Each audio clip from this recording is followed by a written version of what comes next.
Dorje Khadro Vajradaka.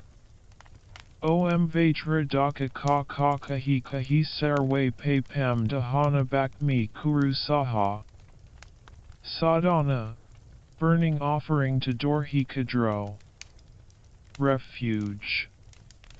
I go for refuge, until I am enlightened. To the Buddha, the Dharma, and the Supreme Assembly.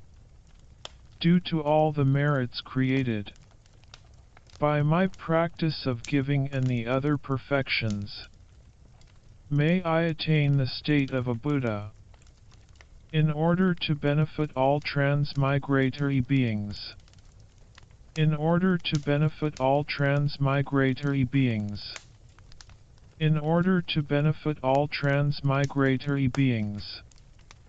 Special Bodhisattva prayer. Especially for the sake of all sentient beings. I must quickly in this very life, attain the state of a fully enlightened Buddha. For this reason I will now practice the Dorje Khadro burning offering. For this reason I will now practice the Dorje Khadro burning offering. For this reason I will now practice the Dorje Khadro burning offering. Mantra for dispelling interferers. Om Vajra Amrita Kundali Hana Hana Hung Phe. Purifying Mantra. Om Svabhava Shuddha Sarwe Dharma Svabhava Shuddho Hang. Visualization. The fire becomes void, that is, the wrong ordinary view of the fire as being self-existent becomes empty. The blissful wisdom realizing emptiness manifests in the form of a triangular, blazing fire. In the middle of the fire is an 8-petaled lotus and sun disk with the seed syllable hung at its center. The hung melts into light and becomes a 5-pronged wrathful vajra, marked by a hung at its center. These then transform into the wrathful holy body of Dorje Khadro. He is black in color, has 1 face and 2 hands, holding a vajra and a bell. He exhibits the mudra of divine wisdom and wearing a crown of 5 skulls. He snarls into space showing 4 great fangs. He is also adorned with a necklace of 50 bleeding heads and a scanty tigerskin loin cloth.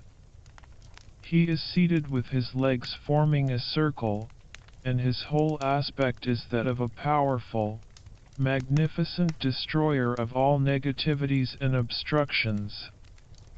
He has a white Om at his crown chakra, a red A at his throat chakra and a blue hung at his heart chakra. From the latter, rays of light are emitted, inviting Dorje Khadro's transcendental wisdom and the initiating deities from their abode in absolute nature. Dzia Hung Bam Ho. The transcendental wisdom beings merge with the Samaya being and become non-dual.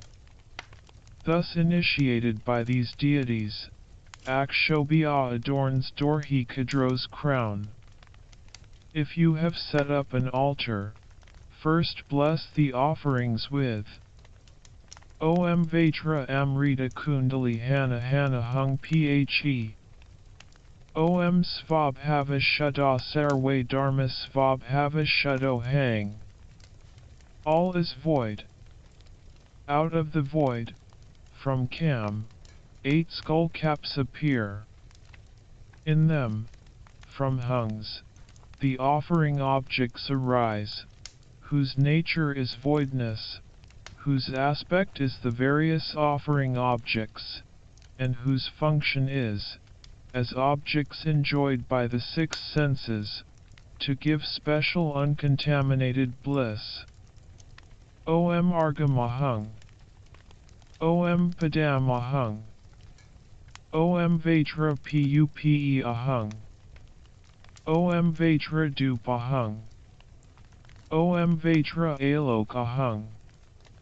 Om Vajra Ganda Ahung. Om Vajra Nayad Ahung. Om Vajra Shapta Ahung. Om Ahung Om Ahung Om Ahung. Offerings. Om Vajradaka Sapariwara. Agam, Padam, Pup, Dup, Alok, Ganda, Nayad, Shapta. Party Tsa Hung Saha. Praise. To you Vajra Akshabhya, great wisdom. The Vajra sphere so very wise. Why are three Vajras of body, speech, and mind, being the three mandalas? To you who have this knowledge, Dorje Khadro, I prostrate. Visualization. Seeing yourself in ordinary human form, a black Pam, seed syllable of all your negativities, appears at your heart. At your navel, a red ram, the red fire mandala appears, and beneath your feet a blue yam, which transforms into a blue air mandala. Light rays emanate from the Pam, bringing forth all the negativities and obscurations of your three doors, which appear as black rays and are absorbed into the Pam. From below, a blue wind blows and blue air rises up your legs, fanning the fire that blazes at your navel. Flaming rays pursue the Pam, chasing it out through the door of your nose. The Pam takes the form of a scorpion and is absorbed into the sesame seeds.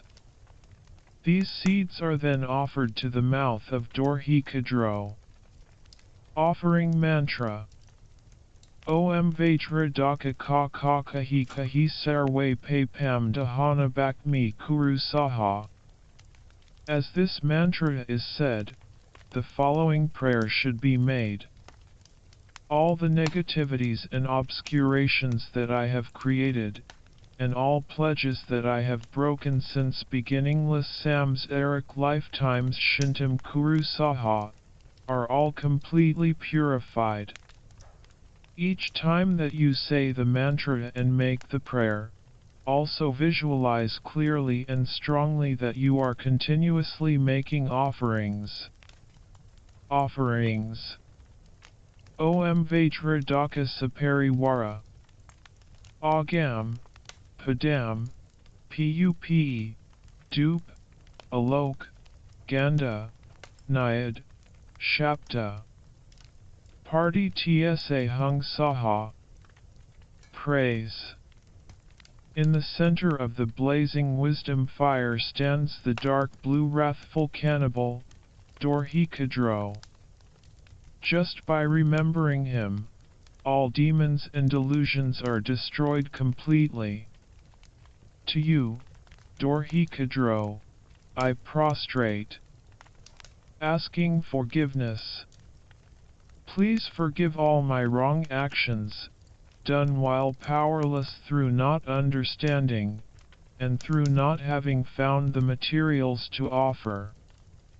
The transcendental wisdom returns to the absolute nature from where it came, and the Samaya being Dorje Khadro is transformed into a blazing fire. Dedication. Because of these merits, may I be taken care of and not be separated from. The Mahayana Guru who shows the infallible path, and drink the nectar of his speech, not being satisfied with a few words only.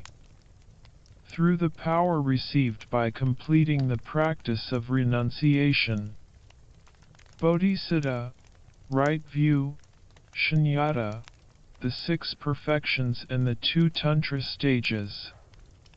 May I quickly attain Buddhahood, possessing 10 powers. By the blessings of the 3 precious jewels and the non-deceiving Master. and through the might of the non-deceptive, immutable sphere of reality. May all be auspicious for myself and all others to accomplish all excellent prayers, and quickly achieve the omniscient state of Buddhahood. Commentary, Introduction. First we are going to take refuge to Guru Shakyamuni Buddha, who is the embodiment of all the objects of refuge. Guru Shakyamuni Buddha is the Absolute Guru, the embodiment of the Absolute Guru, which has a relation to the relative Guru. Buddha is the object of refuge, the Guru, the Dharmakaya, the omniscient mind, to say it in a simple way. Guru Shakyamuni Buddha is the embodiment of all Buddhas, Dharma, and Sangha. You can also think that the Guru's holy body is Sangha, his holy speech, Dharma, and his holy mind, Buddha. Your own future result time Buddha or Dharmakaya is the continuation of this present mental continuum. The aggregates on which we label I, on which the self exists, are divided into mind and body. Mind is a formless phenomena, the nature of which is clarity, and which has the ability to perceive objects. Just speaking very roughly, Dharmakaya is the continuation of this present mental continuum, this present consciousness. To achieve that Dharmakaya as quickly as possible, we need to purify. Dharmakaya is the state of having finished all obscurations and being separated from all mistakes. It doesn't have the slightest hallucination and can see all the past, present and future reality, the two truths of everything. Anything that exists is defined by the mind, dependent on the mind, the perceiver, the knower. An object exists when it's actualized by a valid true mind. The definition that an object exists is that it is discovered by a reliable mind. The topic of Shunyata, the two truths, is explained in detail in Madhyamika. To exist, things need to be qualified by three things. If they are not qualified by these three things, they don't exist. 1. The base on which you label should be a valid base. In order to exist, anything you think about or talk about should have, first of all, a qualified, reliable, valid base. 2. It doesn't receive harm from other valid minds. 3. It doesn't receive harm from the wisdom realizing the absolute truth. An object exists if qualified by these three things. As an example, maybe not such an interesting one to hear, but it might be good for the memory if you pick up piles of excrement and go to sell it in the market, saying, "This is gold, nobody will buy it." It cannot function as the valid base of gold. You can't get things for it, not even one biscuit. Excrement can't do the function of gold because it doesn't have the valid qualified base. Even though you label it, it's not sufficient. Then, you see, other people's valid minds see that as not being gold, they see it as excrement. Gold doesn't exist on that base since it cannot do the function of gold. Because it receives all these harms, gold doesn't exist on that base. So, since the base cannot do that function, there's no gold on that base. The base is not a valid base, it cannot function as gold and receives all these harms, therefore gold doesn't exist.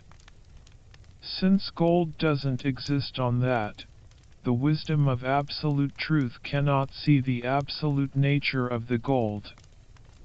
To see the absolute nature of the gold, gold should exist. The reality of the gold has to depend on the gold.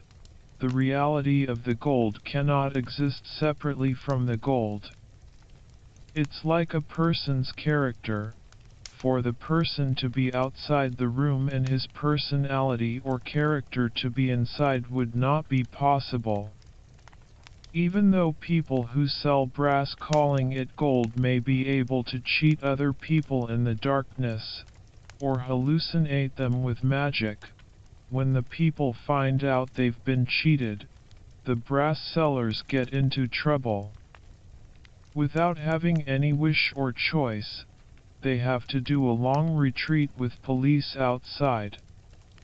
If, simply by labeling, something can exist, all these problems wouldn't happen. Your own future mental continuum, the Dharmakaya, is all understanding and has finished all the obscurations which interfere in fully and directly seeing all past, present and future existences. All existences means the two truths which are, in common terms, relative truth and absolute truth. Dharmakaya sees clearly every sentient being's characteristics, their minds, capabilities, and karma. It sees every single different method that can fit to guide and lead each sentient being to temporal and ultimate happiness. What I was trying to say before was this: exist means existing in the object of knowledge. So, you see, it's dependent on the mind. Without the perceiver, or the knower, the thing doesn't exist. If it exists, it should have a perceiver or knower. There should be a valid mind knowing that object. So exist means depending on the knowledge, and depending on causes and conditions. If it is something impermanent, it depends on causes and conditions. If it is something permanent, on parts. Depending on the mind is the basic thing. The perceiver, that which labels, and the base, these cover all existence. When you hear the word exist, it itself has a basic meaning. Objects exist by depending on things. When we hear exist, it means dependent. It gives the understanding in the mind of dependent arising. Dependent. Dependent on the mind because there is a knower saying it exists. Dependent on the base, on causes, conditions, and parts. Anything that exists is dependent. By depending on, it exists. That's dependent arising. By depending on things, objects exist. By depending on the base that can function of 100 rupees, the same paper with all the figures and whatever drawing there is, you can get things which cost 100 rupees by giving that money. On that particular paper which has got those figures, 100 rupees exists and is able to function. Able to function means you can use it. You can get things which cost that much. Even though 100 rupees is merely labeled by people's thoughts, they agreed to accept, to believe, that it is 100 rupees. First of all they got an idea, then actualized a base and labeled it 100 rupees. This is very good to keep in mind if you want to realize shunyata, if you want to liberate yourself and others from suffering and the true cause of suffering. There's no way to liberate others from suffering without revealing the teachings of Shunyata. Even if there's the paper, the drawing, and all the numbers with however many zeros, if you show it to some primitive person who doesn't know that this is 100 rupees, who hasn't been introduced by anyone before that this is 100 rupees, he has the appearance of the paper with all those things but doesn't have the appearance of 100 rupees. This is because he hasn't labeled 100 rupees from his own side. Then as he believes what he's taught about what 100 rupees is, he labels. 100 rupees comes into existence for him and he has the appearance of 100 rupees. That's why so many times there are these words, things don't exist from their own side. The appearance of the 100 rupees comes from the mind of that person. Buddha's teaching of the two truths is talking about reality. It's very clear, scientific, and logical, not made up from religious faith. You can see how things come from mind.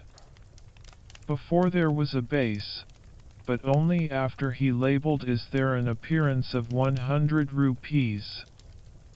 By the force or the control of mind, 100 rupees exists. It came from that person's mind. This example is very useful to control not only ignorance, but also attachment and anger. Of course, in general, anything which destroys the ignorance of true existence is the most powerful remedy, like an atom bomb, to destroy other wrong thoughts, but this method can also be used specifically against different delusions. Apply this experience when the mind has become too dissatisfactory, too much troubled, which results in a lot of confusion to other sentient beings. It leads to disharmony, quarreling and even to killing each other, to wars. Due to one person not controlling his mind, war, the biggest danger to the world, results. The beautiful object which appears to you is exactly the same as the previous example of the 100 rupees. Before you label that is beautiful, there's no appearance of beauty. First, the mind labels, that is beautiful, and then there's an appearance of beauty that appears completely as if it's not labeled by thought. That's the reality, but it's not what appears. What appears is opposite, something which exists neither on that base nor anywhere. The beautiful person that is unlabeled and exists from its own side is completely empty, a hallucination. The merely labeled appearance came from your own mind, and on top of this there is truly existent beauty, not merely labeled but existing from its own side. That is what you cannot find if you search from the top of the hair to the feet.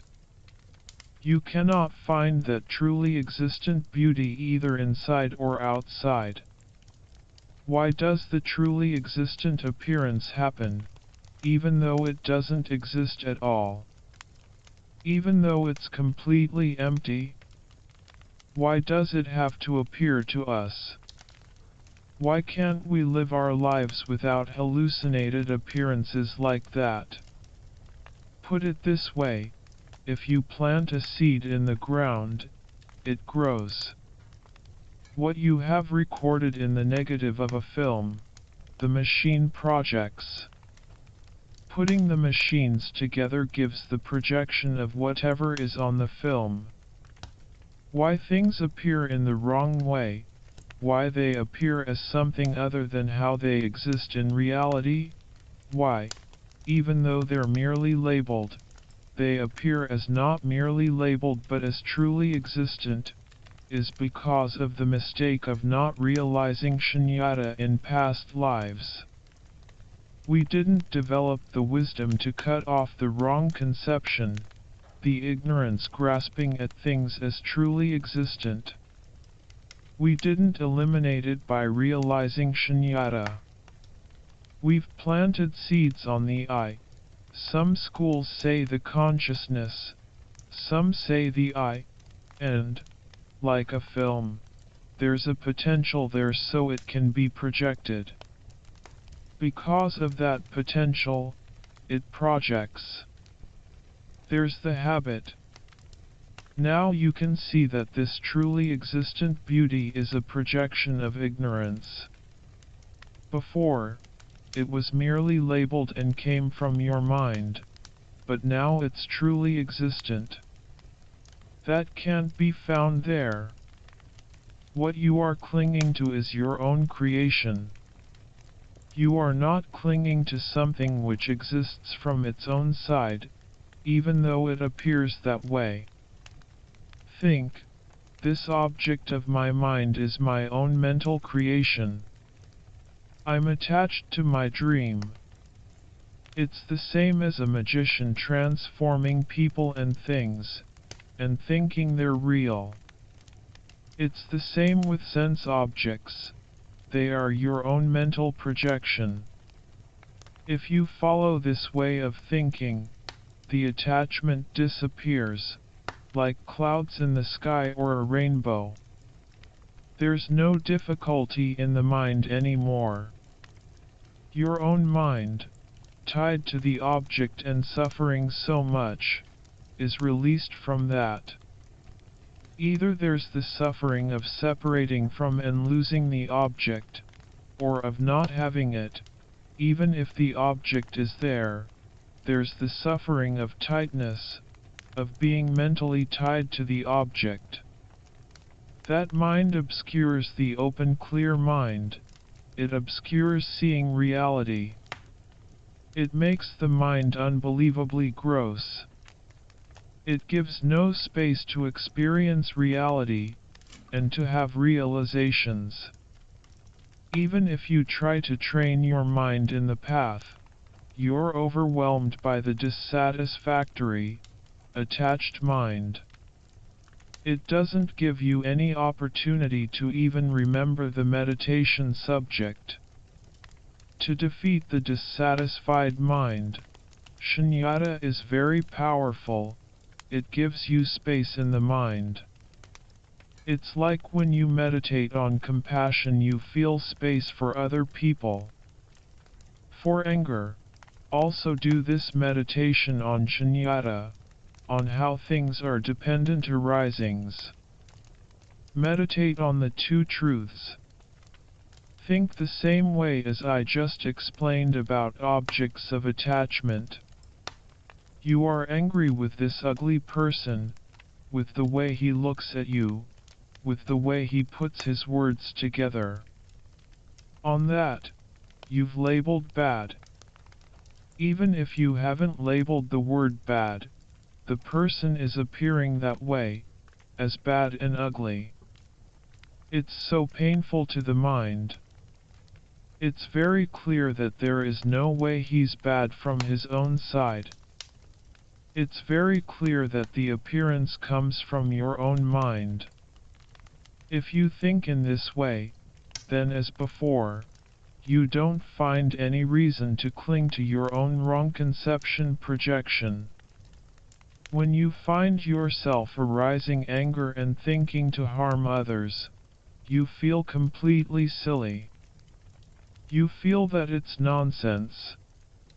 I'm fighting with my own projection that I've created. I want to fight with and kill what I've created. I want to kill myself. Then there's no choice, the anger disappears. You find it completely silly. This is also a powerful way to cut off the jealous mind. Meditating on dependent arising and emptiness is like an atom bomb, it immediately brings mind peace. It stops these unbearable, painful minds and gives space so that there's mental relaxation, happiness, and release from suffering. The purpose of saying this is to actualize your future Dharmakaya now. Not only because you are suffering, but especially because other sentient beings are suffering and need your help. And the other sentient beings who are suffering are numberless. Because of that, we need to actualize Dharmakaya right now. With this Dharmakaya you can perfectly guide sentient beings with perfect methods all the time, without the slightest mistake. The quicker we achieve Dharmakaya, the quicker we actualize it through the practice of Dharma, the quicker we can guide sentient beings, and the shorter they suffer. The longer it takes, the longer other sentient beings have to suffer. Even one sentient being suffering is too much. Shakyamuni Buddha, by achieving enlightenment uncountable ages ago, has already liberated uncountable numbers of sentient beings from samsara and led them to peerless happiness, to enlightenment. If we had become enlightened by practicing Dharma as Guru Shakyamuni Buddha did, by now we could have liberated countless sentient beings from the sufferings of samsara and led them to peerless happiness, to enlightenment.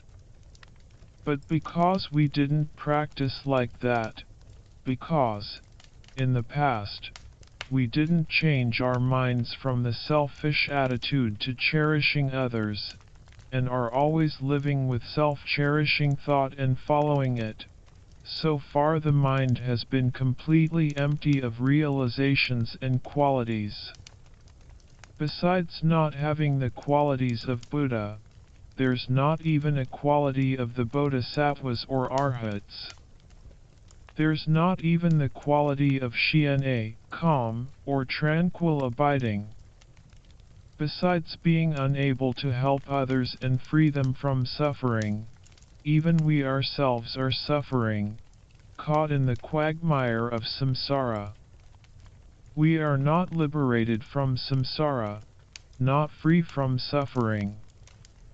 This is the result of the mistake of following the selfish attitude.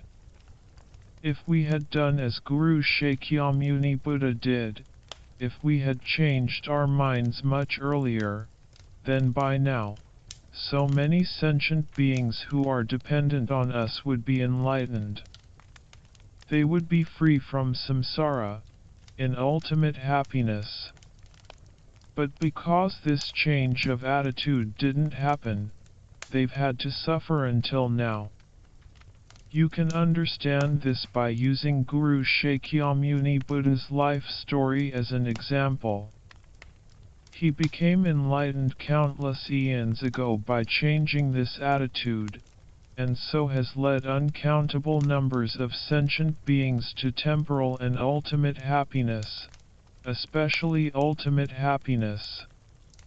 So now, in order to become Buddha ourselves, the result time Buddha, Dharma, and Sangha, we need to change our selfish attitude to the attitude which is the source of all happiness, ultimate and otherwise, for ourselves and others.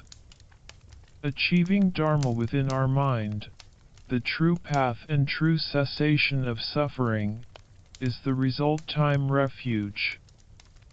Through achieving that, we become Sangha, and through that we achieve our own result time refuge object, Buddha. Then we can guide sentient beings perfectly. For that reason we need to rely upon the cause refuge of Buddha, Dharma, and Sangha. Dharma, which is in the holy mind of Buddha, and Sangha, the realized beings. By the power of these objects and, from our side, putting effort and relying upon them, we are able to actualize our own result-time Buddha, Dharma, and Sangha. When we change our attitude from the selfish attitude to cherishing others, Bodhisattva, that is holy Dharma. But to have the holy Dharma we need to rely upon the cause refuge of Buddha, Dharma, and Sangha and to receive blessings within ourselves. Actually, when we are able to do the practice of controlling the self-cherishing thought, that is receiving blessings. Being able to control the self-cherishing thought itself is the action of Buddha. Being able to do that is the action of Buddha which is within our minds. To actualize this Dharma within us, we need to purify the obstacles. We need to purify the negative karma, obscurations, downfalls, and degenerated samayas. Here, the particular purification method is Dorje Khadro, offering sesame seeds to the Buddha Dorje Khadro. Relying on Dorje Khadro is a particularly powerful method to purify obscurations and negative karma. I thought to give the explanation of this practice of Dorje Khadro since there are no commentaries available in English. Even if you can't actually receive the commentary from a Lama, at least there'll be material available that can help you develop clear understanding so you know how to do the practice. So I thought to go over the commentary in a little bit more of an elaborate way and explain whatever I can understand from the text. Commentary, preliminaries. Take refuge in Buddha, Dharma, and Sangha, either visualizing Guru Shakyamuni Buddha as the embodiment of all refuge objects, or the elaborate visualization. I go for refuge until enlightenment to Buddha, Dharma, and Sangha. Due to all the merits created by myself and others by practicing charity, morality, patience, perseverance, concentration, and wisdom, and here, particularly due to my listening to the teachings, may I achieve the Buddhahood stage in order to benefit all transmigratory beings. May I achieve enlightenment to be able to benefit transmigratory beings. Dro law means transmigratory beings. Why Dro law? Using ourselves as an example, now we are human beings but we cannot be human beings forever. Like the airport that we pass through, we are here for a short time, in transit. We don't live in this body forever. We live in this body for a short time and then take other aggregates. We leave those and again take other aggregates. Wherever we and the sentient beings in the 6 realms are born, it is only for a short time. It is not forever. Like the stations that we go through, we stop there for some time, then leave that station and go to another one. Related to yourself now. You see, we migrated to this body from past lives by being under the control of karma and disturbing thoughts. Now again, by the force of karma, we will migrate to the next life, from these to other aggregates. That's why it says migratory beings. From one realm to another realm, from these aggregates to other aggregates, we experience all the sufferings of that realm, the true sufferings. It goes on and on like this until we cease karma and disturbing thoughts which bind us to the aggregates, to samsara. The other sentient beings who are suffering in the 6 realms are the same, they are transmigratory beings. So when we say Dro law, transmigratory beings, it expresses that they are suffering, which makes more compassion rise, rather than saying sentient being, somebody who has a mind, which may not rise that much feeling, that much compassion. Relate the words transmigratory being to yourself, for renunciation of samsara, then relate it to others. Thinking of the meaning of Dro law shows the entire suffering of the 12 links, the whole evolution of samsara from the ignorance hallucinated as to the nature of the I, to death. Dro law, transmigratory beings, explains the whole true cause of sufferings, the whole evolution of the sufferings of those beings. Hearing that word makes you see how sentient beings are suffering in samsara. Saying it makes compassion rise. It gives more feeling if you really think about the meaning. It's a word expressing how pitiful the sentient beings in the 6 realms are. Due to these merits of listening to the teachings and so forth, accumulated by myself and other sentient beings, may I achieve enlightenment in order to benefit all transmigratory beings. At any rate, I must achieve the state of omniscient mind quicker and quicker for the sake of all those pitiful transmigratory mothers who equal infinite space, and have been kind to me for numberless rebirths.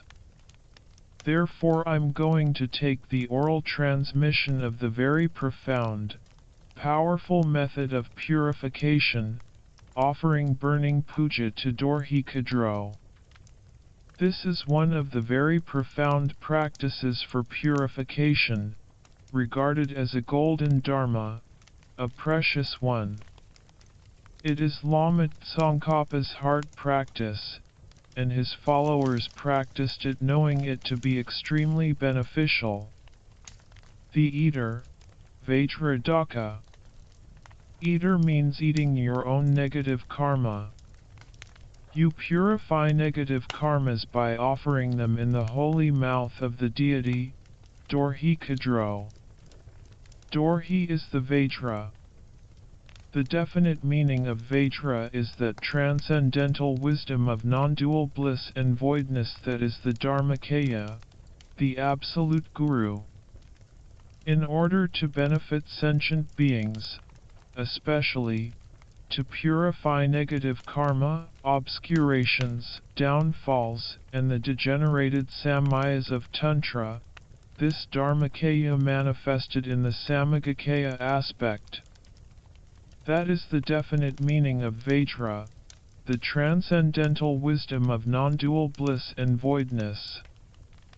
That Dharmakaya, or Absolute Guru, manifested in the Samagakaya aspect, took that form, to lead sentient beings to enlightenment by purifying them. Rinpoche shows the picture of a Dorje Khadro statue in the English translation of the Sadhana. When we went to America the very first time, straight from Kathmandu to New York, the student in whose house we were staying was using the statue's mouth to hold lighted incense.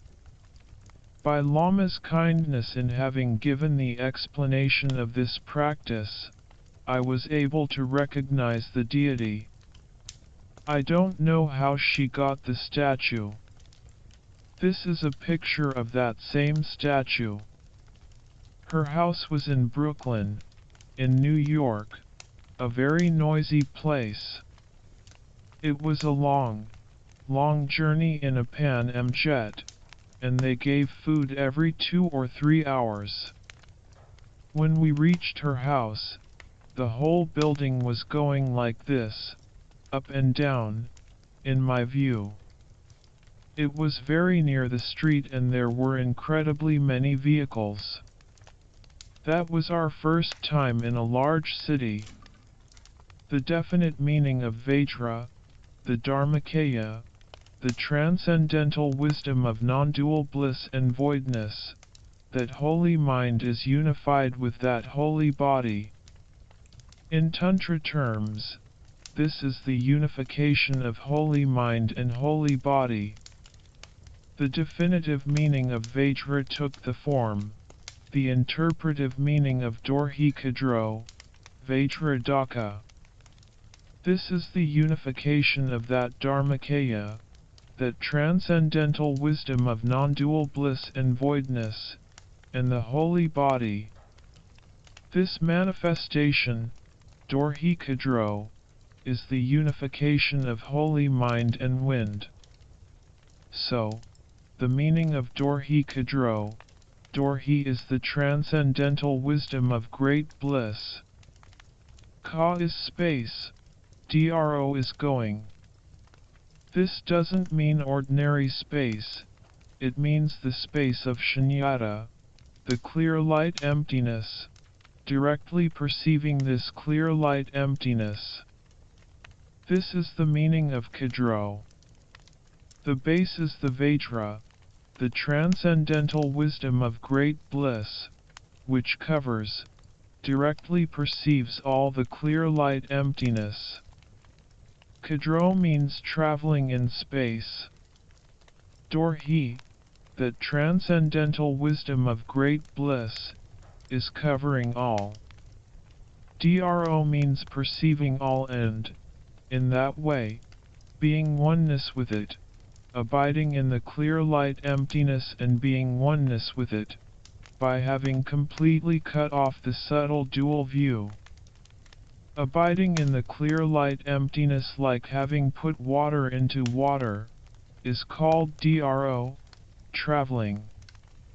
Another meaning of Dorje Khadro is this: Vajra, the transcendental wisdom of great bliss and emptiness, is abiding in the clear light emptiness and then out of that, manifests in different forms like Dorje Khadro, Guru Shakyamuni Buddha and Tara, various innumerable forms to guide sentient beings. Out of that, from that. Ka is the space of emptiness and Dro means from there, taking the form, by going there, taking the form. These meanings are very secret tantric teachings, very important, very secret points. But if the listeners have faith and the intention to take initiations and practice, then even if they have no initiation now, it could be beneficial to know these explanations. Dorje Khadro has very extensive meanings, and to understand them, you need to understand the path and the base, the two truths. So here's just a little story, before going over the commentary. Kakanya Gyaltsen was Lama Tsongkhapa's disciple, who did incredible work for sentient beings and the teachings. He received the lineage of this practice from Lama Tsongkhapa. There are several practices that Manju Shri taught Lama Tsongkhapa, and Dorje Khadro might be one of those, but I'm not sure. So the great Lama, Kakanya Gyaltsen said, the burning offering to Dorje Khadro is very powerful in purifying general obscurations and negative karma. Regarding negative karma, it doesn't have to be killing animals or hurting somebody straight, with speech. Negative karma is not watching your mind. As mentioned in the 8 verses by Kadampa Geshe Longri Tangpa, in all conducts, all the time, you should examine your own mental continuum. We are always doing something, eating, sitting, sleeping, whatever. Examine the mental continuum in all actions. When delusion rises, it immediately makes you evil. May I be able to immediately dispel it, without even a second's delay. Once you recognize the delusion, without delay, without allowing the delusion to defeat you for even a minute, even a second, you defeat it. It means immediately. Why immediately?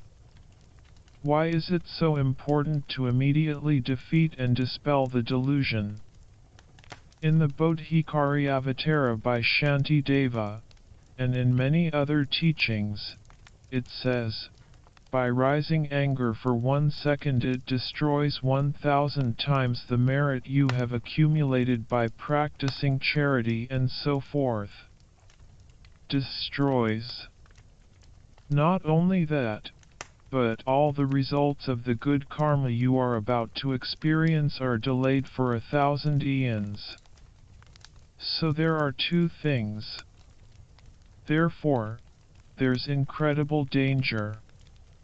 If you are late by even a second to control powerful delusions like anger or heresy, the experience of those results is postponed for 1,000 eons.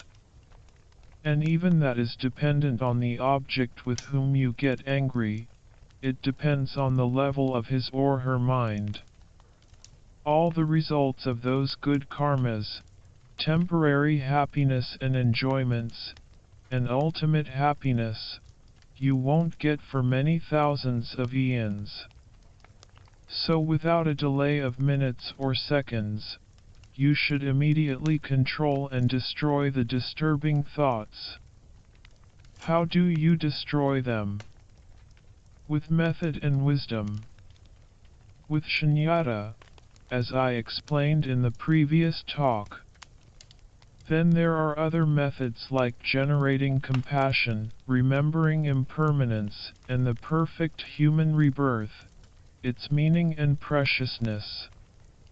Remember how this life is highly meaningful, how you can achieve the 3 great meanings. Use all these methods.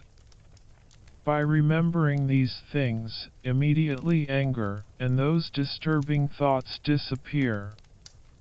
It doesn't give them an opportunity to arise. If this practice of continuously watching the mind, the mental continuum, in every action, is not done, what happens is that delusion arises and all the actions are done out of delusion. It's as if all the food you eat is mixed with poison. Instead of benefiting, in the long run it causes danger and harm. On the other hand, if you watch the mind, you're not giving delusions a chance to overwhelm you, you're not giving them the chance to take over and conquer you. In this way, there's a possibility for the mind to become virtue, everything becomes beneficial, like eating only food which is medicine. All the actions become medicine, they become only the causes of happiness, both temporary and ultimate. So it seems that constantly watching the mind is the most important thing. Otherwise, there's no other way to control the mind, no way to keep the mind in peace, and for all the actions to become virtue, the cause of happiness. Watching, constantly watching, is the most important. The advantage of watching the mental continuum in all actions is that you are able to recognize when delusion is about to rise, able to immediately recognize the danger that's going to come. Then you can immediately use your weapons, your meditations, to destroy the delusion. Use whatever understanding of the teachings you have to destroy the delusions. This is the advantage of always watching, of always being mindful. This is very good. Now, where do you get the inspiration, encouragement, and energy to watch the mind continuum all the time? To not be lazy? That's why these very simple meditations on perfect human rebirth, on impermanence and death, especially that death can happen at any moment, are so important. These are what should be done to be able to be thoughtful all the time. They are simple, easy to understand and easy to feel. To think like this is very useful, every moment, every second, every minute, every hour, from now up to enlightenment, I am responsible. Not only for the happiness of this life up to death, however many years I live, 40 years, 30 years, a few years or a month, not only for that, but for however long I'm going to be born in samsara, for all my future lives up to enlightenment, I am responsible. I am responsible for the whole thing now, for all my future lives' happiness. I am responsible in every minute. Every minute. This is a huge responsibility. I, who have this human body, am responsible. This I having this human body is responsible every minute for how it's going to be in the future, how much suffering and how much happiness up to enlightenment. Whatever I think, whatever I do with body, speech, and mind is a great responsibility. Thinking of your own happiness is a great responsibility. Now, that is nothing. That is nothing. When we just think of ourselves, we feel it's so unbelievably important to have happiness, but we are responsible for more than just that. I have been mentioning compassion from the very beginning, how we are responsible for freeing all sentient beings from suffering, and leading them to happiness, to enlightenment. We have to help simply because they have minds, and we know they have suffering, and because they are so many in number. On top of that we have the opportunity to help. Then on top of that there are many more reasons why we are responsible, because of their being our mothers numberless times, because of their being kind, and giving the 3 types of extensive kindnesses.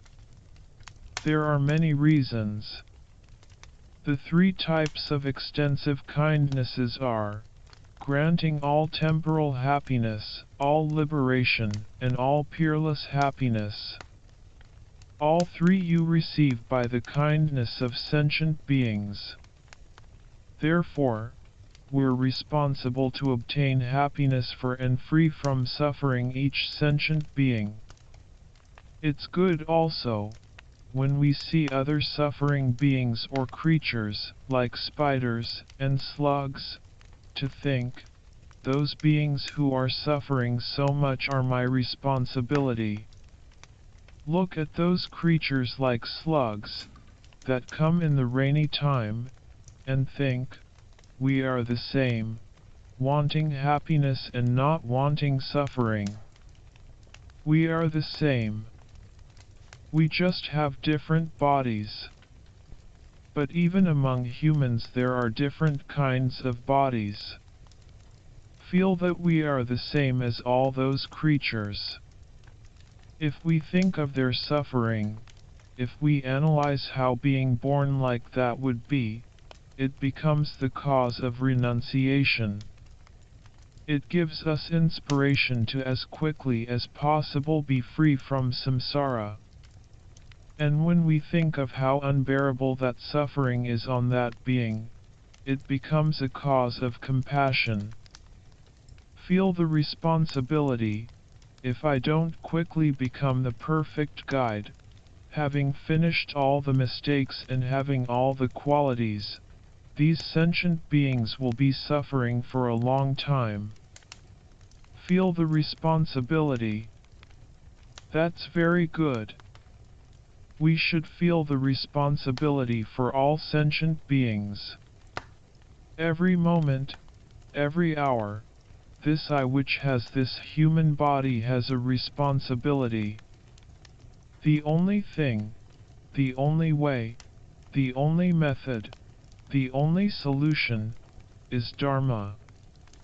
To fulfill that responsibility there's no other method, only Dharma. Only Dharma.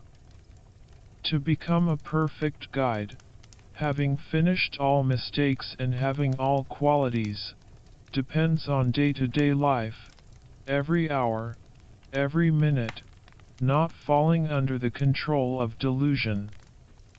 As Gyalwai Sapa said, it's important to keep the mind in the essential practice of guru devotion, renunciation, awareness in karma, moral conduct, compassion to others, emptiness, and dependent arising. Otherwise, you see, if we don't practice mindfulness, every single delusion takes over our mind, and everything we do becomes a true cause of suffering. Thinking in this way gives you inspiration to be mindful, to be careful all the time. Even if there's no anger or jealousy, the one that constantly arises is attachment. And among the attachments, the constant one is attachment to the happiness of this life. We get up and get dressed for the happiness of this life. We have breakfast for the happiness of this life. Then lunch, for the happiness of this life.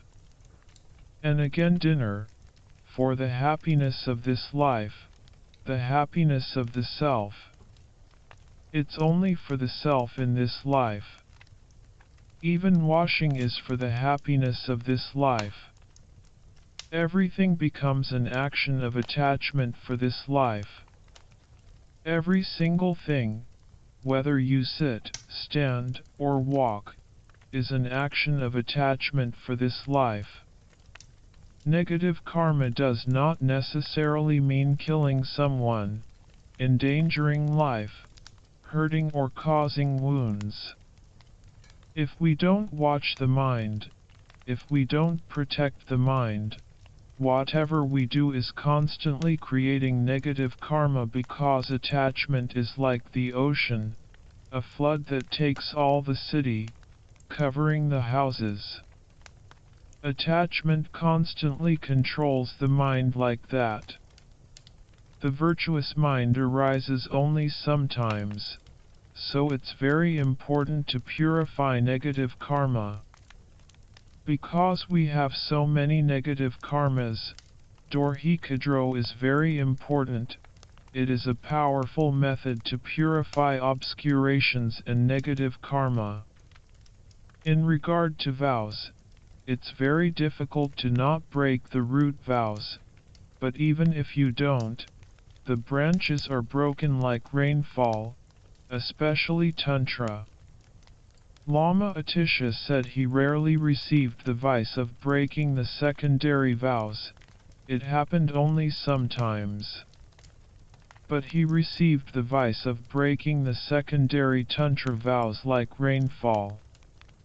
If it was like that for him, then there's no question for us. By taking Maha Anutara initiations, we take all those samayas of the 5 Dhyani Buddhas, and the Mother Tantra samayas. We have to remember them all the time. Breaking the Tantra secondary vows is 100,000 times heavier than breaking the Bodhisattva vows.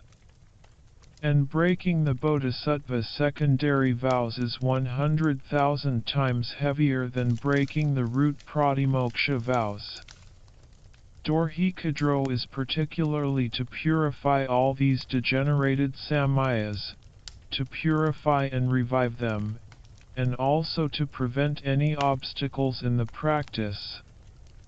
This Dorje Khadro practice is highly admired to purify and to stop obstacles, and it is regarded as having great blessing.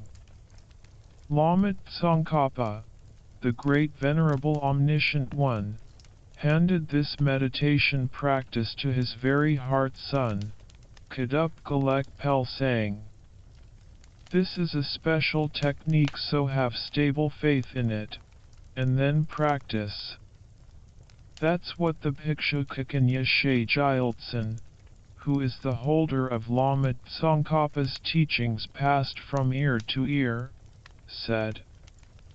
Panchen Palden Yeshe said that in the past this kind of teaching, this meditation technique, wasn't written down, it was kept very secret. This teaching of Lama Tsongkhapa's is very much admired. It is a powerful method to purify all obscurations and negative karmas, especially degenerated samayas. It is mentioned in the root Tantra teachings, and in the teachings of many other great yogis. Lama Tsongkhapa and his disciples, the Pelden Sejayu Tantric College Lamas and the holy lineage Lamas of the Insapa teaching, which is passed ear to ear, keep this as a heart practice. If the practice is related to some story, it's beneficial for the mind. Before Mintrol Ngawang Thinlil Hundup became a High Lama and was just a simple monk, he asked Panchen Losang Chokai to make an observation about what his future rebirth would be. Panchen Losang Chokai Gyaltsen told him that he would be born in the blissful realm of Amitabha. After this, Mintrol Ngawang Thinlil Hundup lived in a monastery and was given the responsibility of being the teacher of Ham Dong Kamsen. Maybe it was Sira Monastery. Each of the main monasteries of Sira, Gadan, and Drepung has two divisions, Kamsen, depending on which country the people come from. So this Lama was looking after the responsibilities of Ham Dong Kamsen. Later he asked Panchen Losang Chokai Gyaltsen, who is the one who put Lama Chopa together, where he would be born next life. And this time the Panchen Lama wrote back, "You will be born in the Narak." This shows that because that Lama lived in the monastery, he received a lot of pollution by enjoying Sangha things. If you eat Sangha food and use things belonging to Sangha without doing your responsibility and practicing Dharma well, you receive much pollution, and you get born in the Narak. After hearing this, Mintrol Ngawang Thinlil Hundup did much Dorje Khadro practice, offering burning puja to purify the negative karma. And after doing all this Dorje Khadro practice, he asked Panchen Losang Chokai for the third time where he would be born, and he got the answer that he would be born in the blissful realm. In the Charya Tantra root text, I think it says, by having done the fire puja, even those who have the negative karma to be born in the great Narak, I think it's the hot Narak, not the ordinary one, but the great one, will get liberated from those negative karmas. Without doubt that being will be born as a happy transmigrator. Sherab Gyatso, a very high Lama who is the holder of the whole teaching and wrote many scriptures, said, the benefit of offering burning puja to the eater, Dorje Khadro, is that it purifies so many negative karmas. It is so important to rely upon a practice that definitely purifies such as this. This Dorje Khadro commentary is based on a commentary written by Panchen Losang Chokai Gyaltsen. There are small differences among the various ways of doing this practice.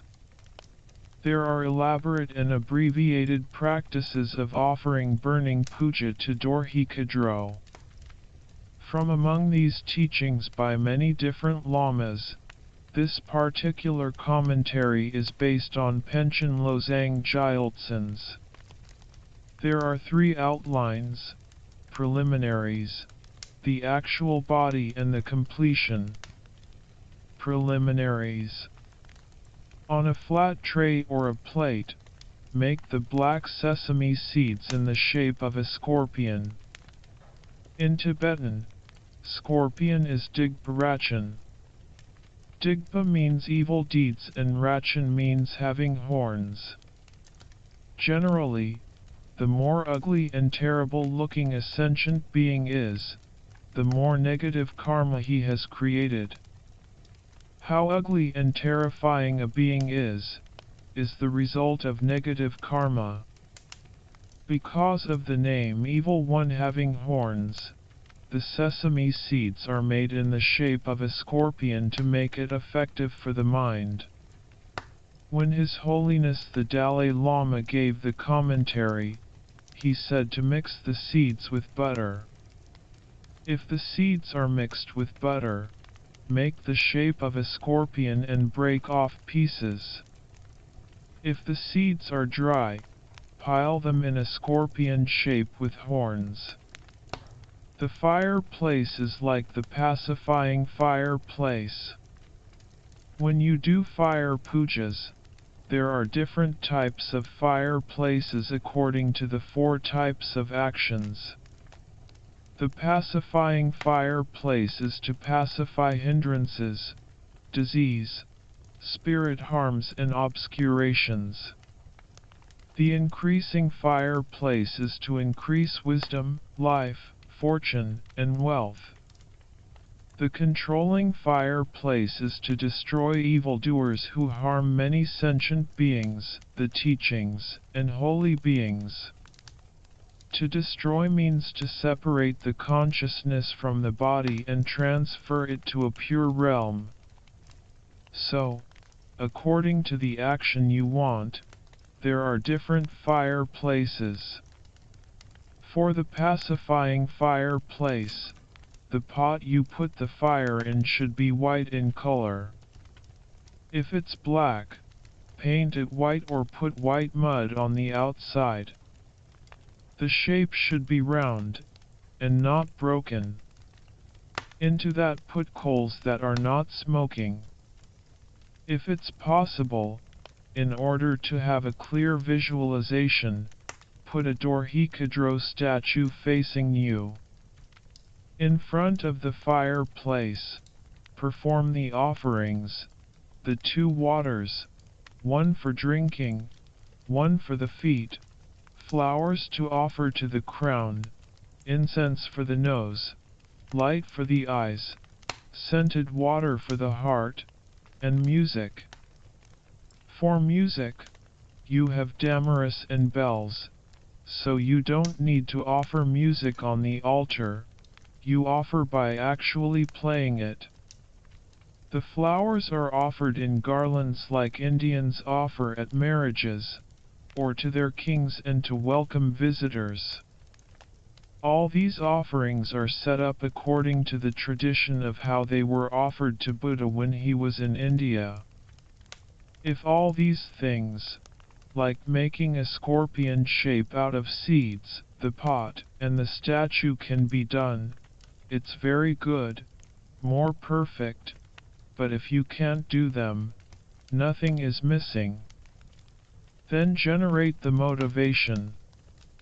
Next, visualize in front of you, at the same level as your forehead, a throne raised up by either 4 or 8 snow lions. On top of this is a lotus, then a sun, and above this is Guru Dorje Khadro. These 4 lions signify the qualities of Buddha, the 4 fearless states. I don't remember the meaning if there are 8 lions. The lotus and sun disk mean the actualization and completion of the whole path of method and wisdom. In particular, when related to Maha Yoga Tantra, the lotus signifies the illusory body, which is method. The sun signifies clear light, which is wisdom. Through these you achieve Dharmakaya and Rupakaya. I explained Dharmakaya, the definite meaning of Vajra before. Rupakaya is the holy body which is called Dorje Khadro, the holy body which is a manifestation of the definite meaning of Vajra.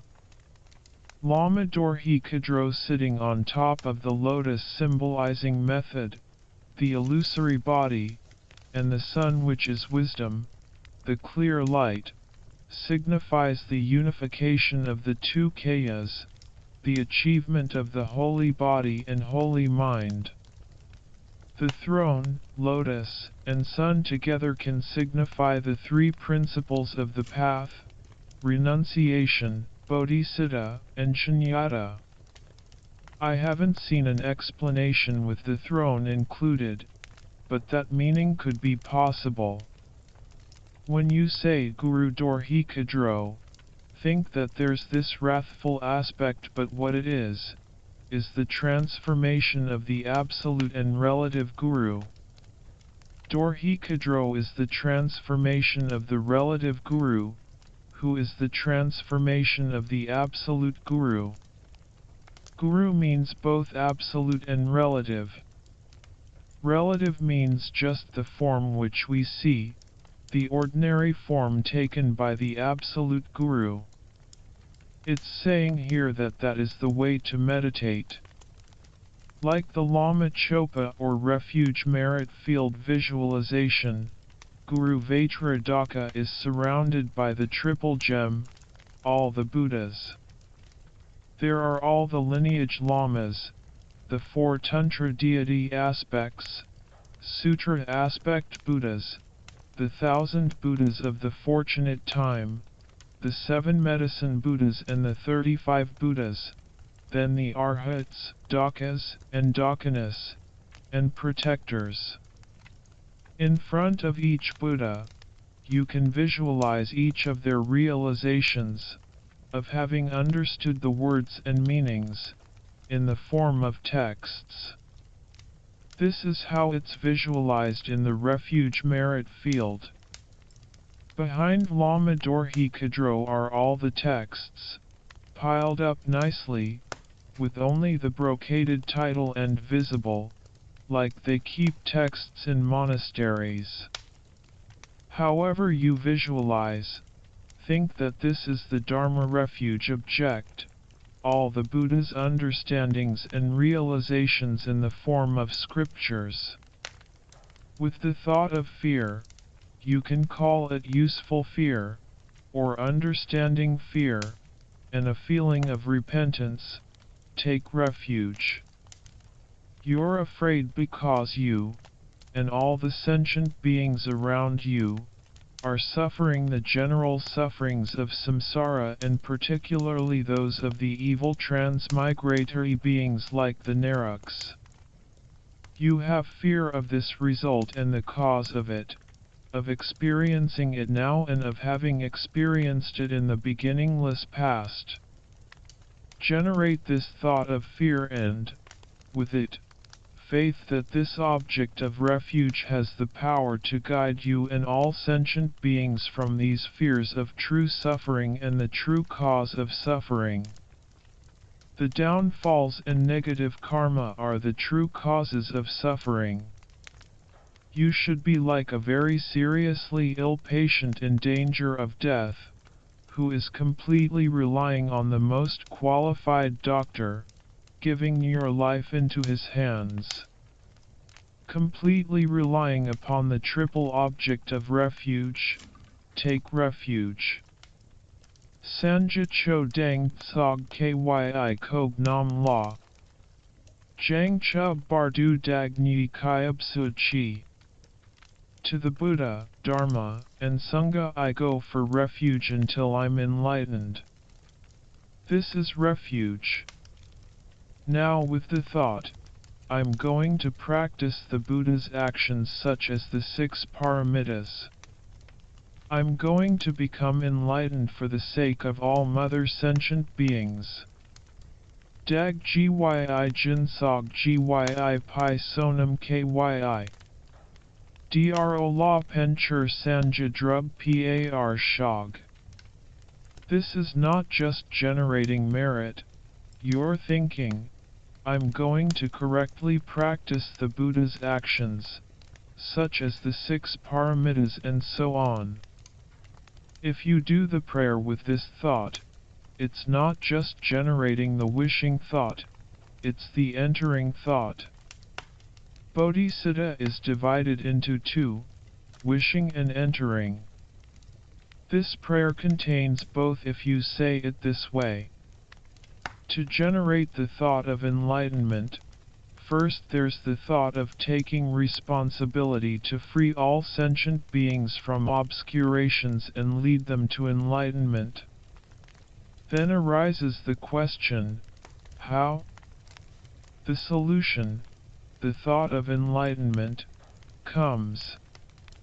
Bodhisattva combines 2 thoughts, the thought to take the responsibility of working for other sentient beings and leading them to enlightenment, and the thought that the only method to do that is for me, myself, to achieve enlightenment. This is entering Bodhisattva. For that purpose of achieving enlightenment, I'm going to enter into the practice of Dorje Khadro. To make it more possible to achieve enlightenment and generate the path, I need to purify all the obscurations. That's why I'm going to do the Dorje Khadro practice. After you have finished taking refuge and generating Bodhisattva, the refuge object melts into blue light and absorbs to the center of your eyebrows. The preliminaries are now finished. Next comes the actual body of the meditation. Commentary: the actual meditation. The first part, generating the fire into the deity, has 4 practices. 1. Dispelling the interferers of the fire. 2. Purifying the fire in emptiness. 3. Generating the fire into the deity. 4. Making offerings and praising Dorje Khadro. 1. Dispelling the interferers of the fire. Recite the mantra Om Vajra Amrita Kundali Hana Hana Hung Phe. This is the mantra to dispel interferers. It is the common one that can be used in all 4 tantras and is often used in the lower tantras. The mantra is that of the deity Dutsi Kyalwe. I think this deity may be in the Rinjungyutsa. The mantra is calling Vajra Amrita Kundali, the Sanskrit name of the deity, to control, control, destroy, destroy. I think that's the brief rough meaning of the mantra. While you are reciting this mantra, you should do this meditation. From your own heart, the wrathful deity, Amrita Kundali, is transformed. His holy body is green-blue in color, and he has 1 face and 2 arms holding a variegated Vajra and bell. The variegated Vajra, a double Vajra which has different colors, is in his right hand. His left hand holds the bell. He is adorned with wrathful ornaments and flames are emitting from his holy body. For peaceful Buddhas like Shakyamuni Buddha, beams are emitted. But for the protectors or wrathful deities, there are flames. Having so many flames emitting from the holy body, shows the wrathful manifestation. They are not ordinary flames, The essence of the flames is the same as the beams. It is the deity's own transcendental wisdom in the form of flames being emitted. In thankas and pictures, the beams are only coming from behind, but in reality they're coming from all around the holy body. You can't draw that in paintings, so you can only see them coming from behind. His Holiness Zopa Rinpoche often used to say that the flames are coming from all the holy body. Innumerable wrathful deities of Amrita Kundali are transformed and emanated from your heart, dispelling the interferers to the burning puja who are abiding at the fire. They are destroyed by this deity. So many billions of Amrita Kundalas are transformed. They chase all those interferers beyond this earth, and then destroy them. Then all these deities absorb back to your heart from where they were emitted. 2. Purifying the fire in emptiness. With the mantra Om Svabhava Shuddha Sarve Dharma Svabhava Shuddho Hang. Om means all the Buddha's Vajra holy body, speech, and mind. When A, O, and Ma, which signify all the Buddha's Vajra body, speech, and mind are put together, they form Om. By meditating on and realizing what is explained about the meaning of the rest of the mantra Svabhava Shuddha, by completing that realization, your own impure body, speech, and mind get purified. Then your body, speech, and mind are transformed into Buddha's Vajra holy body, Vajra holy speech and Vajra holy mind. Svabhava is nature. Shuddha is pure. Sarve Dharma, all existences.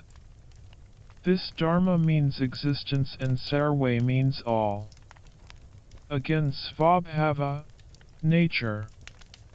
Svabhava Shuddho Hang, that pure nature is me. That is the straight meaning of the mantra. Putting the meaning of the mantra together, all the pure nature existences are the pure nature, me. When you recite this, meditate on the meaning. When you look at the fire, when you think of the fire, it's a fire that's not merely labeled but which exists from its own side. There's a truly existent fire, which actually doesn't exist. It's empty.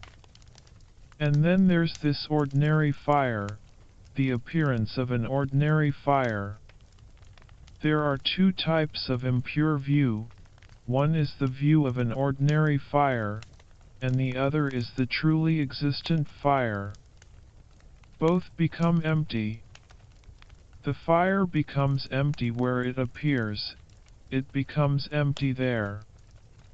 Strongly concentrate on the emptiness of the fire. It's similar to what I mentioned in the TSA commentary. The thing is, you see, to think that your transcendental wisdom seeing the emptiness generates in Vajradaka. 3. Generating the fire into the deity has four basic outlines. A. The limb of nearing, which is generating the Samaya being. B. The limb of nearing the attainment, which is blessing the three places of body, speech, and mind. C. The limb of attainment, which is the entering of the transcendental wisdom. D. The limb of great attainment, which is initiating and sealing with the owner of the race, which means with one of the Dhyani Buddhas. A. The limb of nearing, which is generating the Samaya being. While you are concentrating on emptiness, unmoved and undisturbed from that concentration, that wisdom realizing emptiness is experiencing great bliss. That wisdom realizes emptiness and experiences great bliss. This is the essence. Now this wisdom manifests in an extremely flaming triangle-shaped fire. In the center of this, there's a blue syllable hung. This hung itself is light. It changes from that form, melting into light and manifesting as a blue five-pronged vajra. The tips of the 5 prongs don't touch. There are different kinds of vajras. Some have the prongs completely touching. On other vajras, the prongs curve away from the center prong. These are wrathful vajras. Visualize a standing blue one like that. The center of the vajra, where there's the round circle, is adorned inside with a blue hung. This vajra instantly transforms into the wrathful holy body of Dorje Khadro. The purpose of generating the deity in this way, with the syllable first, then the vajra with the syllable hung, then generating the complete holy body, is explained by Lama Zopa Rinpoche. He says the first hung signifies the very subtle wind and mind. The vajra which comes out of that signifies the gross mind. The hung at the navel of the vajra signifies gross speech. And generating the complete holy body signifies the gross body, and having purified it. The ordinary impure subtle mind and wind, gross mind, and speech, and then the gross body, are purified. You are not purifying Dorje Khadro's impure subtle mind and wind, and gross mind, speech, and body, but your own. Don't think you purified Dorje Khadro. Another Lama thinks that this should also be related to your own result time Dorje Khadro. This is my future result time completely pure holy mind, holy speech, and holy body. Dorje Khadro's holy body is deep black, like dark rain clouds. He has 3 very round, very red eyes. He has 2 arms, the right one holding a blue wrathful 5-pronged vajra, and the left holding a bell made of the special material, namshak. I don't know exactly what kind of material it is, but I think it's a very strong kind of iron that, due to the elements, drops from space when there's thunder. I'm not exactly sure. Anyway, it's a type of iron that's very strong, and the bell is made of that. Both his hands are in the fist mudra, the vajra fist, joined back to back. The 2 little fingers, the pinkies, are joined, and the pointing fingers are stretched out in a threatening gesture. This is called binding in the mudra of Hunch. It comes in the self-initiations like Vajrayana. His holy mouth is opening towards space and the tongue is wide, round, and rolled up. He is very glorious and magnificent looking. He has 4 very fine, sharp fangs and is grinning. Grinning? A student demonstrates a grin. No, not like that. That's completely the opposite. He's snarling. On his crown are 5 dry skulls, the height of each skull equaling the width of 5 of Dorje Khadro's fingers. How big they are depends on how big you visualize Dorje Khadro. Between the 5 skulls are 2 garlands of black vajras. Like the beads on a mala are kept together by threads, Here the skulls are kept together by these garlands of black vajras, one upper and one lower. On the crown of each skull is a pointed jewel ornament, like Tara's crown ornaments. From the mouth of each skull hang tawa tach. Tawa are the ones which go round and hang between the mouths of each skull, tach are the ones which hang straight down. Dorje Khadro is wearing a garland of 50 fresh human heads, dripping with blood and threaded together with human intestines. Wearing bones and intestines looks kind of funny, but they all have great significations. Even just visualizing the material has great benefit for the mind, and knowing the meaning and visualizing these materials and ornaments are very effective. The 5 skulls signify the 5 Dhyani Buddhas. I don't remember the meaning of the 50 fresh human heads, but anyway, they're dripping with blood and threaded through the mouths with intestines. They're worn around Dorje Khadro's neck and come down to his thigh, just above the knee. To cover his lower holy body, he's wearing an underskirt of a fresh tiger's skin. The furry side of the skin is turned to the outside, and the head and 4 limbs are still joined on. The head is to the right. The skin is fresh and hasn't degenerated. Dorje Khadro's holy limbs are fat and short, and he has a big hanging belly. His hair is orange and flowing upwards, very beautifully. His eyebrows and mustache are orange flames. His holy face is very changeable, with wrathful wrinkles between the eyebrows.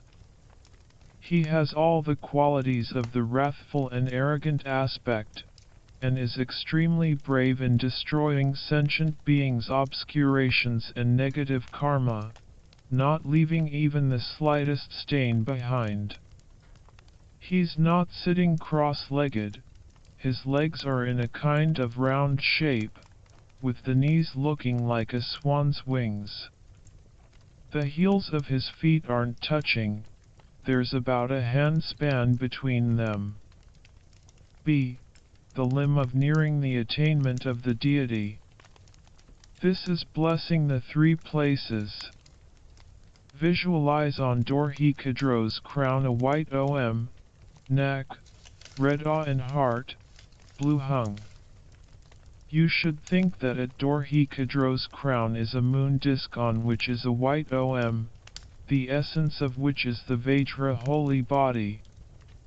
At his neck is a lotus with a red in the center, the essence of which is the Vajra holy speech.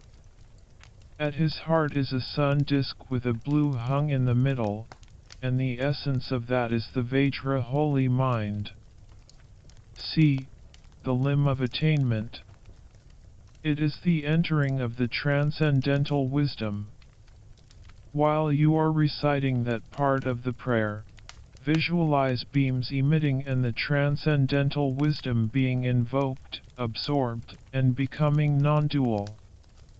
From Dorje Khadro's heart red beams, like hooks, are emitted.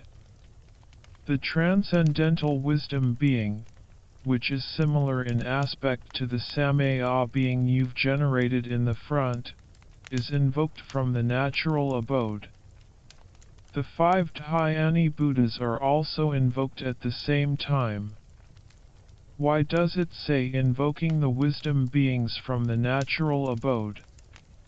As I mentioned in the very beginning, Dhaka or Khadro means great bliss covers all the absolute nature. It directly perceives the absolute nature, like having put water into water. It is inseparable from all the emptiness. You invoke the transcendental wisdom from that natural abode. Natural is the emptiness of all emptiness, and abode is related to the transcendental wisdom abiding in emptiness all the time. It never separates from emptiness, it's unified with emptiness forever. You invoke the transcendental wisdom from that, so that's why it's called invoking from the natural abode.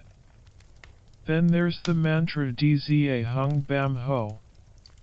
When you say Dza, the transcendental wisdom is hooked onto the crown of the Samaya being, Dorje Khadro. When you say Hung, the transcendental wisdom enters the Samaya being. At Bam, they become inseparably oneness, and at Ho, Dorje Khadro is extremely pleased, and possesses the transcendental wisdom. There are mudras for each mantra. For Dza, the mudra of hooking or invoking; for Hung, the mudra of leisure. Bam has the mudra of chaining, and Ho might be the mudra of bell. These, however, I'm not sure of, and they have to be checked. Invoking the transcendental wisdom helps ordinary people like us to have more faith in our mind that the deity exists. It's done to give more faith. D. The limb of great attainment, initiating and sealing the crown. The empowering deities, the 5 Dhyani Buddhas, were already invoked with the wisdom beings, and now they initiate Dorje Khadro. At Dorje Khadro's crown is Akshobhya Buddha. Normally whenever we take initiations like Yamantaka, in the Dhyani Buddha's initiations, whichever Dhyani Buddha is the crown you visualize in the center, and all the others are around. That's the way to meditate, whenever we take an initiation, and particularly during the 5 Dhyani Buddha's initiations. The crown of Dorje Khadro, the possessor of Dorje Khadro's race, is Akshobhya. All the Buddhas are encompassed in the 5 Dhyani Buddhas, and here, Dorje Khadro is encompassed in Akshobhya. However many billions of wrathful and peaceful aspects of Buddha there are encompassed in the 5 Dhyani Buddhas. These 5 can also be encompassed in 3. Varokana is the encompassment of the Vajra holy body, Amitabha of Vajra holy speech, and Akshobhya of Vajra holy mind. Then even these 3 are encompassed in 1. Vajradhara. I'm not sure that encompassed is the right word. Condensed? Compressed? Anyway, when any sentient being becomes enlightened, it's in one of the races of the 5 Dhyani Buddhas. The race you'll get enlightened in is shown when you take an initiation. When you offer the flower, the principal deity of the mandala reveals in which Buddha race you have the karma to become enlightened. The name that is given to you, the disciple, shows that if you practice that Dhyani Buddha, or any of the deities in that race, you will get enlightened quickly. This is because you have more karmic contact with that particular Buddha and his race. So, Akshobhya is in the center, and the other Dhyani Buddhas are around. They're just there. Their wisdom mothers carry vases of nectar, and all of them initiate Dorje Khadro with it. The residue of the nectar comes out of Dorje Khadro's crown and gets transformed into Akshobhya. Dorje Khadro has nothing to purify. This meditation technique, thinking in this way, is to purify your own stains. There is no reason to offer bath to the merit field because their holy bodies aren't gross and dirty like ours. They don't have the same reason to wash that we do, but we offer baths to them to purify ourselves and sentient beings. So think the same way now. The holy body of Dorje Khadro is filled with vase water and all the stains are purified. In the same way that the Buddhas don't need washing, they also don't need offerings. If we offer enjoyments to ourselves like food, drink, clothes, music and environments out of worldly concern, attachment to this life's happiness, it all becomes non-virtue. If it's done out of attachment, it becomes the cause of samsara. If it's done out of self-cherishing thought and not for the sake of sentient beings, it doesn't become the cause of enlightenment. If these sense objects are used and enjoyed with the wrong conception of true existence, it becomes the main cause of samsara. If enjoying sense objects is not possessed by the motive of right view and awareness of dependent arising, by the thought renouncing samsara and by bodhicitta, enjoying them doesn't become the remedy to cut the root of samsara. It doesn't become cause of liberation for self, and doesn't become cause of enlightenment. It all becomes the opposite, all the undesirable things. When we offer drink, food, clothes, perfume, environments, and everything to the merit field, it all becomes a cause of happiness. You offer all these enjoyments to Buddha, either visualizing Buddha in front of you or even offering to statues. They are Buddha. Every single offering of the enjoyments becomes the cause of your achievement of enlightenment. It becomes the cause to finish all the obscurations, and to have all the qualities and realizations of Buddha. It's not that Buddha suffers if he isn't offered these enjoyments, that he's unhappy without perfume and all these things. It's not that. Buddha doesn't need these things, he doesn't suffer without them. But what happens if you offer them is that you collect infinite merit. By remembering Buddha, what we're giving to ourselves, since we are going to use these things anyway, becomes the cause of inconceivable merit. Offer to Buddha by meditating on yourself as the deity, generate Buddha in front, or offer to a substantial manifestation of Buddha's holy body such as a statue. Then you collect infinite, inconceivable merit. That's why, I think, in all sadhanas and deity meditation practices, Buddha gave the method of making offerings.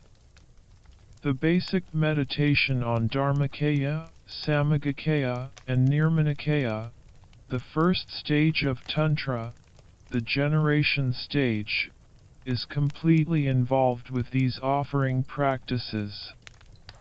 The sadhanas begin with offerings, they're in the middle and also at the end.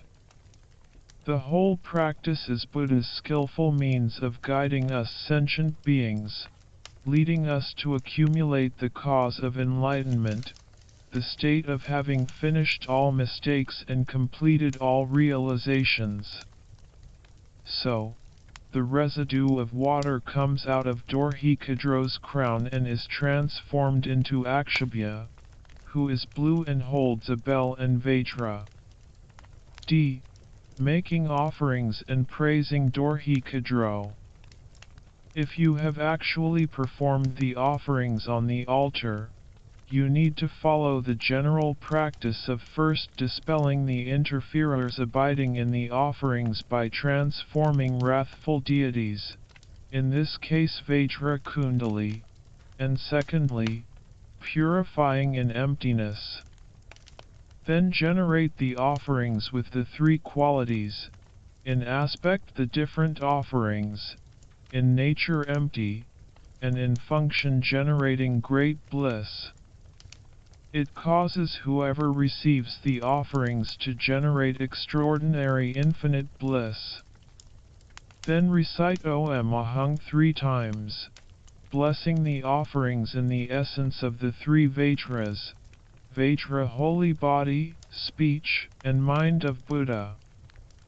This way of blessing is according to Maha-Anuttara Yoga Tantra, since Dorje Khadro is a Maha-Anuttara practice.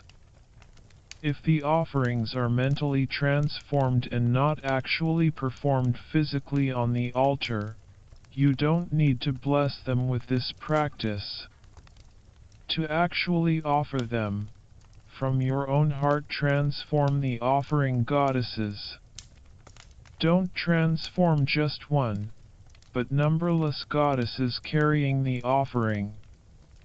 It is also good if each goddess herself becomes an offering for the 6 senses. If you can meditate like that, there's more merit. The more qualities to offer to Buddha you can visualize for the offerings and the goddesses, the more merit you accumulate. It's the same with the goddesses in the mandala offering.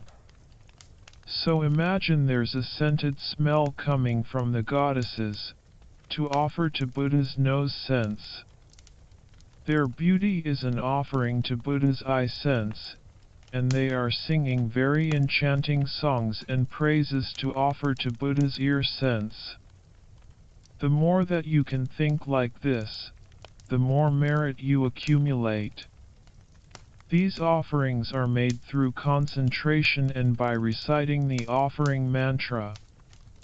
If you offer mudras at this time, again more merit is accumulated. First snap your fingers at your heart and transform the goddesses from the heart syllable of whatever deity you generated in at the beginning. Snapping the fingers is to remind us of emptiness and dependent arising. By depending on the one who offers, the action of offering and the object of offering, offering is labeled. To whom you are offering is the merit field, holy objects, so the action becomes offering and not making charity. Due to the action, the objects become objects of offering and you become the subject who offers. By depending on each other, offering is merely labeled. By depending on each other, the subject who offers, the action of offering and the object of offering, are merely labeled. Therefore there's no subject who offers, no action of offering and no object of offering that exist from their own sides. What appears as existing from its own side is empty.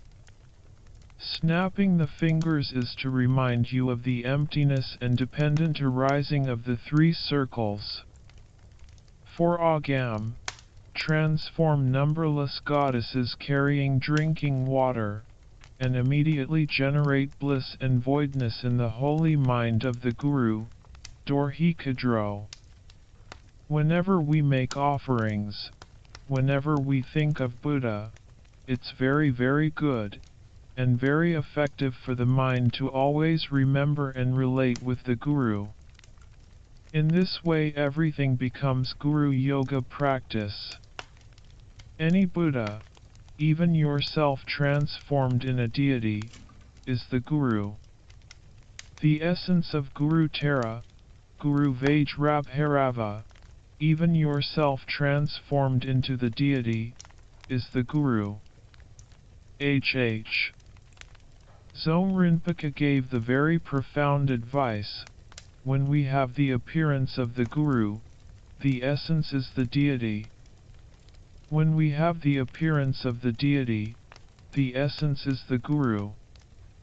By doing the Guru Yoga practice of thinking that the essence of the Guru is Buddha, you receive greater blessings. And by stopping the ordinary impure appearance of the Guru and visualizing him in the pure form of a deity aspect of Buddha, you receive quicker blessing. If you don't think of the deity as the Guru, the blessing you get is like the horn of a rabbit. The usual understanding is that rabbits don't have horns, so it's used very commonly as an example in all the philosophical scriptures.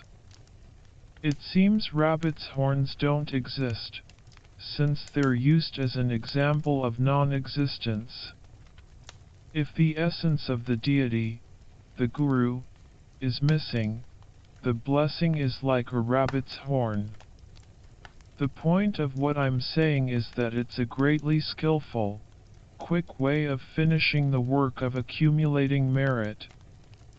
When you finish the work of accumulating merit, at that time you become enlightened. It's the quickest way of accumulating the greatest merit. When you do the yoga practice of eating, you visualize a deity, but it's always very helpful to have awareness of the Guru.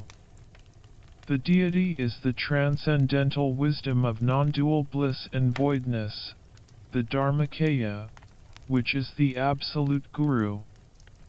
Naturally, without that Guru, there is no way to correctly meditate and generate yourself in the deity. Even if you are visualizing the deity outside, in reality it's the absolute Guru. The essence of the deity is the Dharmakaya, the transcendental wisdom of non-dual bliss and voidness. All these billions of different Buddhas and deities, whatever names they are called, are one thing. They are all the transcendental wisdom of non-dual bliss and voidness, which is the absolute Guru. By being aware, they are one. Those deities and the Gurus who appear in ordinary forms giving initiations and teachings on Sutra and Tantra, are one. With this awareness, make the offerings. I think maybe I explained in the Gadan Lajyama teachings that even when you make offerings of incense, water, light, or whatever to the holy statues and pictures of Buddhas in your own room, think that all of these are embodiments of the Guru. The Guru is manifesting in all of these to guide me, to lead me to enlightenment. Only so I can accumulate merit has he manifested in material, as statues, and paintings in different deity aspects. Then each time we make offerings it becomes a Guru Yoga practice, and you remember the extensive kindness of the Guru. It's like every single time you accumulate merit is connected with the Guru, so recognize and remember that kindness. The essence of what I'm trying to say is that if you offer a bowl of food, a candy, or a cup of water to the Guru's pores, his disciples, relatives, friends, or even his animals, the merit is far greater than making offerings to all the Buddhas and Buddha statues of the 3 times. Remembering in your mind that the disciple has the same Guru and offering him something, anything, no matter what quantity, has unbelievable, inconceivable merit, more than offering to all the actual living Buddhas and Bodhisattvas, and all the holy objects, like statues. And just the number of statues existing is uncountable. So, you see, the Guru is the greatest, highest object of merit. If even making offerings to his disciples is like that, there's no question about making offerings to the Guru. Also, obtaining and putting into practice the advice and teachings that are given, and doing Guru Yoga practice and service are the same. So, in everyday life, when you do the yoga practice of eating, visualizing yourself as the deity, when you do sadhanas or offerings to the altar in your room, always remember the Guru and then offer. It's unbelievably much greater merit. That's the point of what I'm trying to clarify and emphasize. If you make offerings thinking of just the deity, just Shakyamuni Buddha, it has unbelievable merit, but it's much greater if we remember the essence of the Guru. As it's explained in Paramitana and Tantra teachings, enlightenment and quick enlightenment are just a matter of the individual practitioner's skill. It's dependent on how skillfully the practitioner purifies, and how skillfully he accumulates merit. Remembering the Guru is the most extensive merit you can accumulate in a few seconds. Also, it benefits the mind in many ways. By practicing Guru Yoga like this, there's always the appearance of the Guru, and so, even if physically you're very far away, you're never separated from him. So that's Guru Dorje Khadro.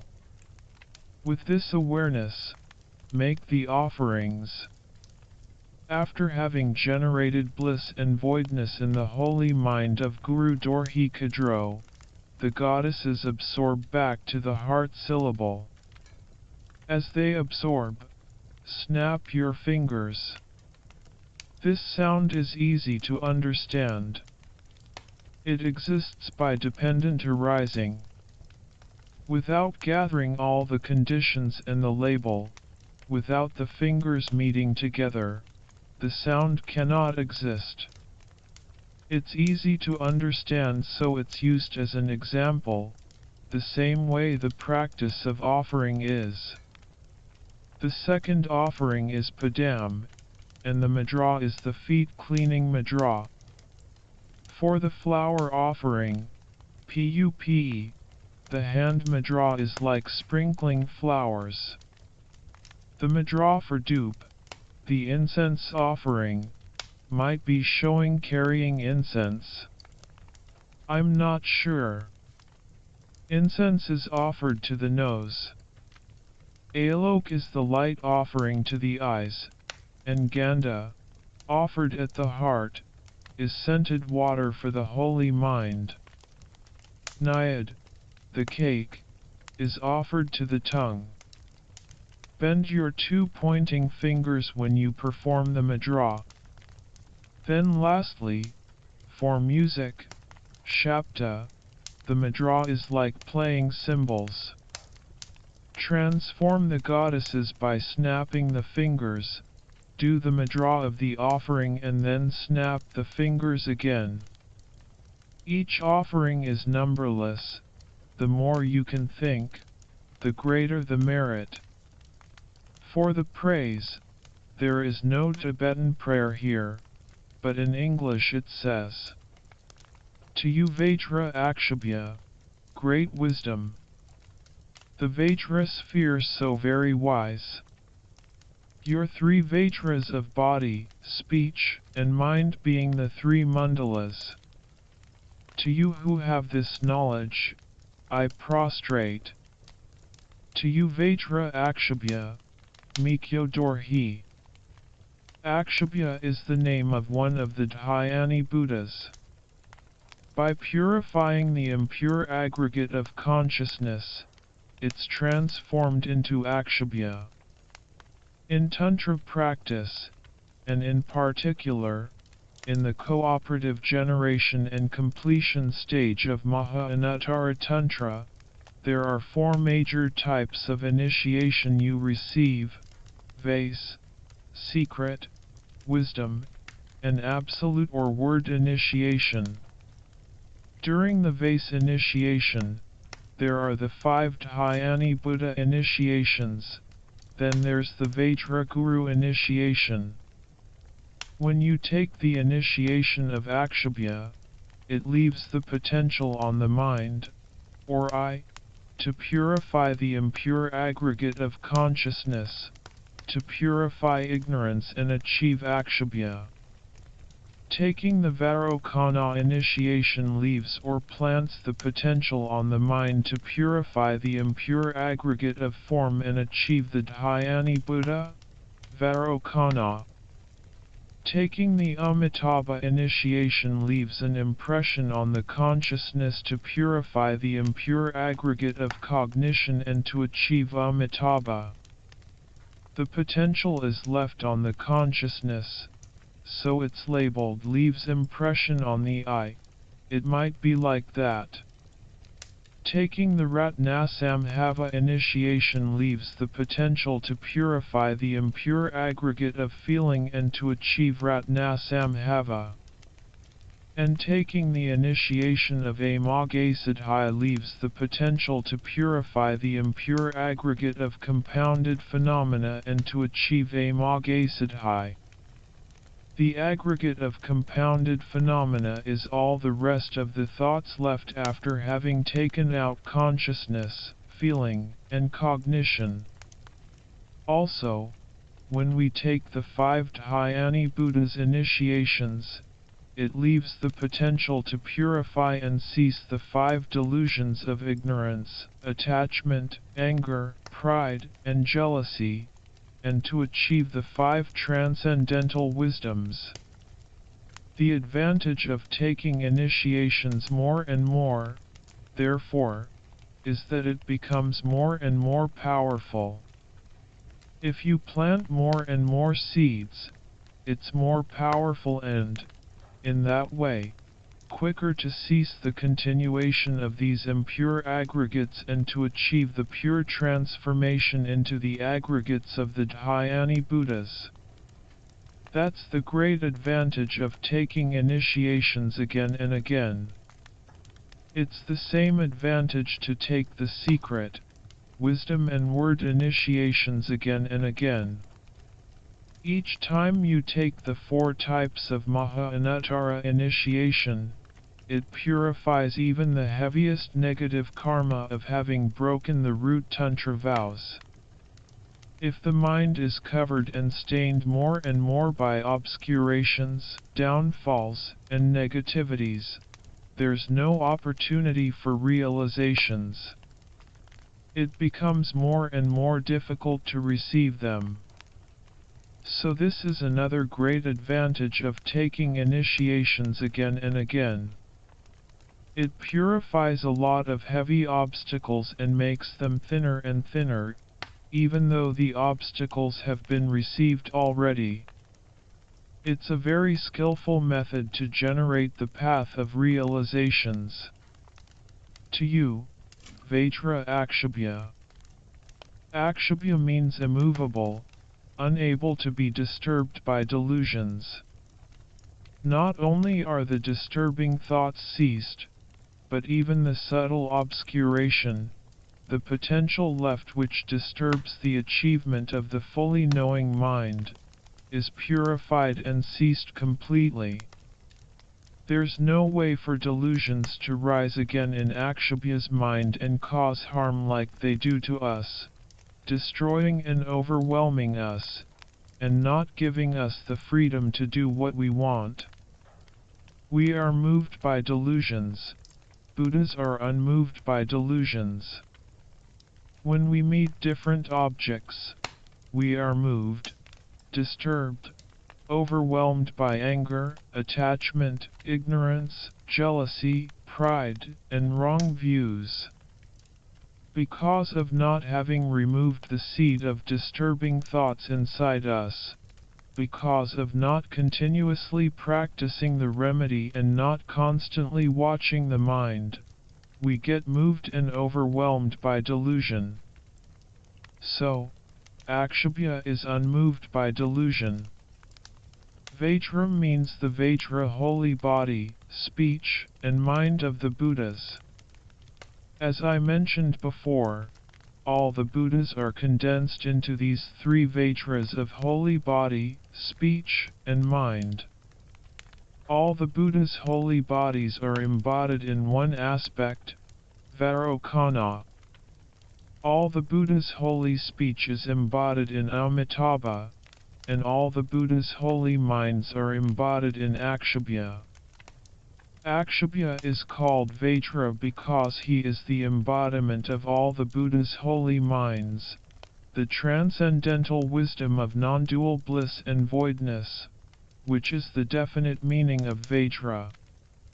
It says great wisdom, not just wisdom, but adding the word great, because even those Aryan yogis of the second stage of Tantra who are not enlightened but who have achieved the right seeing path and path of meditation, have wisdom. They have achieved the simultaneously born bliss and transcendental wisdom which is experienced by drawing the wind from all the veins inside the central channel and absorbing it there. Then, by going through the 25 absorptions, clear light is experienced.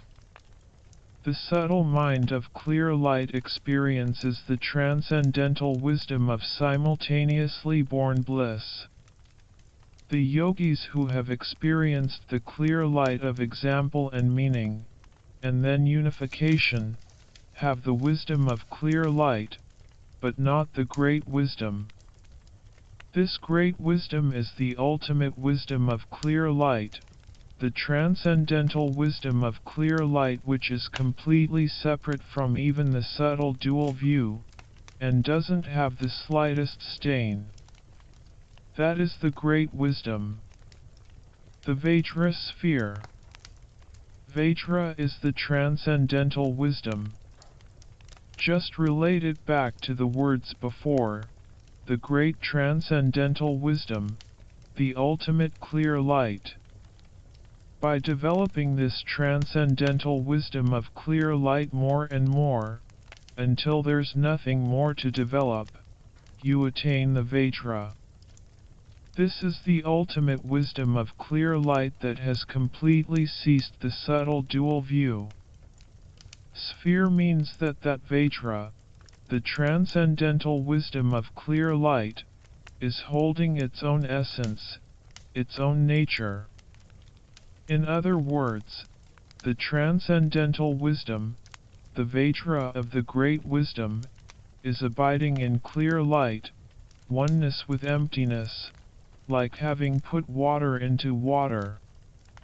By having cut off the subtle dual view, it is oneness. That Vajra is holding its own nature, so it's called sphere.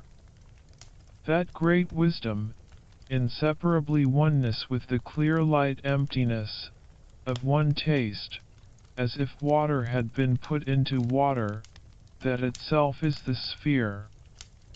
Because of holding its own nature, sphere is said. So very wise. Why does it say very wise or extremely wise? Because if it was just wise, that could mean even the Aryan beings, the meditators of the right seeing path and the path of meditation. These Aryan beings realize the two truths. They directly perceive shunyata, the absolute truth, and the conventional truth. But while they're doing equipoise meditation concentrating on emptiness, they can't see the conventional truth. When the conventional truth appears to their minds, they can't do the equipoise meditation of concentrating on emptiness. While their minds are abiding in emptiness, the dual view is absorbed. For these beings' minds, there's no separation of subject and object, no thought of this is emptiness and this is the mind concentrating. But when they're in the equipoise meditation, one-pointedly concentrating on emptiness, they can't see conventional truth. And when they see the conventional truth, like when they think I, Aryan beings' minds cannot at that time do equipoise meditation on the emptiness of the I. When they meditate on the emptiness of the I, they can't think, I does not appear. The conventional truth, the truth for the all-obscuring mind, does not appear. Even Aryan beings can't do post-meditation and equipoise meditation together, but they do realize the two truths, so therefore wise is said. Now we add great to wise. Great means only Buddha. Why? Because Buddha not only realizes the two truths but, relating to the I, when he sees the emptiness of the I, he sees the I. He doesn't just see the I, but that same mind which sees the emptiness of the I, sees the I. That same mind sees both truths. One mind sees the I and the emptiness of the I. Buddha's holy mind constantly sees both the two truths, the absolute I and the I. The same mind that sees the emptiness of the I, sees the I. He sees every existence, the absolute truth and the truth for an all-obscuring mind. Only Buddha can simultaneously have both equipoise meditation and post-meditation. While Buddha one-pointedly abides in the emptiness of conventional truth, that same mind simultaneously sees the conventional truth. Buddha has unbelievable, inconceivable qualities. Being able to do this is a quality only of Buddha. That's why we say so very wise, and not just wise. There are big differences. You can also say it like this: Buddha's mind which sees me, sees all other sentient beings. That same mind seeing me, sees all other beings. Buddha's mind which reads my thoughts, reads all other beings' minds. If this wasn't the case, Buddha's mind wouldn't be omniscient. That's what happens if you believe that Buddha's mind seeing the emptiness of the MOMO can't see the MOMO. That wouldn't be an omniscient mind because it would be seeing only emptiness, and this would be the same as the mind of an Aryan being who is still following the path. There would be nothing more transcendent, no special quality. But, if the mind sees all other existences, why is it called the wisdom seeing absolute truth? Because absolute truth exists. Just by that, it is labeled on it. But it doesn't mean that mind doesn't see other things. Your three vajras of body, speech, and mind being the three mandalas. I'm not quite sure what this means. Perhaps this may be one way to understand it. The meaning of mandala, Kyel Kor in Tibetan, is taking the essence. If there's some precious thing that people like very much, they go to wherever it is and, by being around it, try to get it. If there's something that's urgently needed, many people come round it and try to get it, to take its essence. The Vajra holy body, speech, and mind are the essence. They are our goals to achieve. They are the very essence, the main goal of practicing Dharma. They are the main thing to achieve in order to do the works for sentient beings. So maybe mandala can be understood in that way, that the three vajras are the mandala, the main essence, the very essence you should take. To you who have this knowledge, I prostrate. Yeshe Dorje Khadro, the Transcendental Wisdom Vajra Space Goer. To you I prostrate. Yashe means knowledge, the transcendental wisdom of great bliss. It's the same meaning as the previously explained great wisdom. That's the Vajra, Dorje. Space-goer, Khadro, means that Vajra, the transcendental wisdom of great bliss, goes on the space of emptiness, directly perceives it. To explain the meaning extensively, that Vajra completely covers the emptiness, like space. Not only does it cover all emptiness like space, but it covers all the conventional truth as well. This is the extensive way to describe the meaning of Dorje Khadro. To you Dorje Khadro, I prostrate with respect and devotion. The second part is absorbing the negative karmas to the sesame seeds you are going to burn. In this particular meditation technique, you have to be in your ordinary form at this point. Generally, after you've received initiation, you have to clarify yourself in the holy body of the deity all the time. It's a commitment, a vow, to do this, but here, for this particular purpose, you don't. In the prayer it says, abide as ordinary, so you don't have the divine pride of the deity but instead the divine pride of the ordinary person.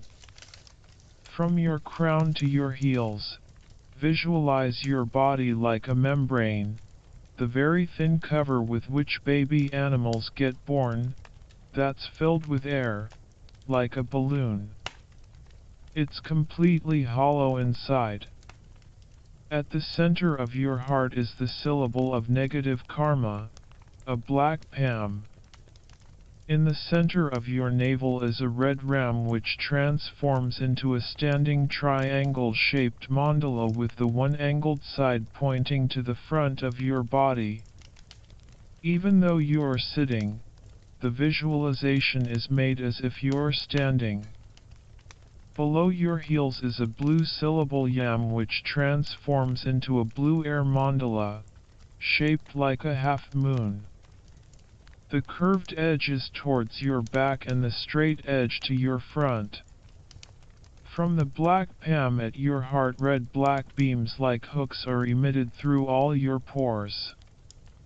They hook all your own and all the three realms sentient beings' negative karma, obscurations, and even the subtle impressions of the body, speech and mind.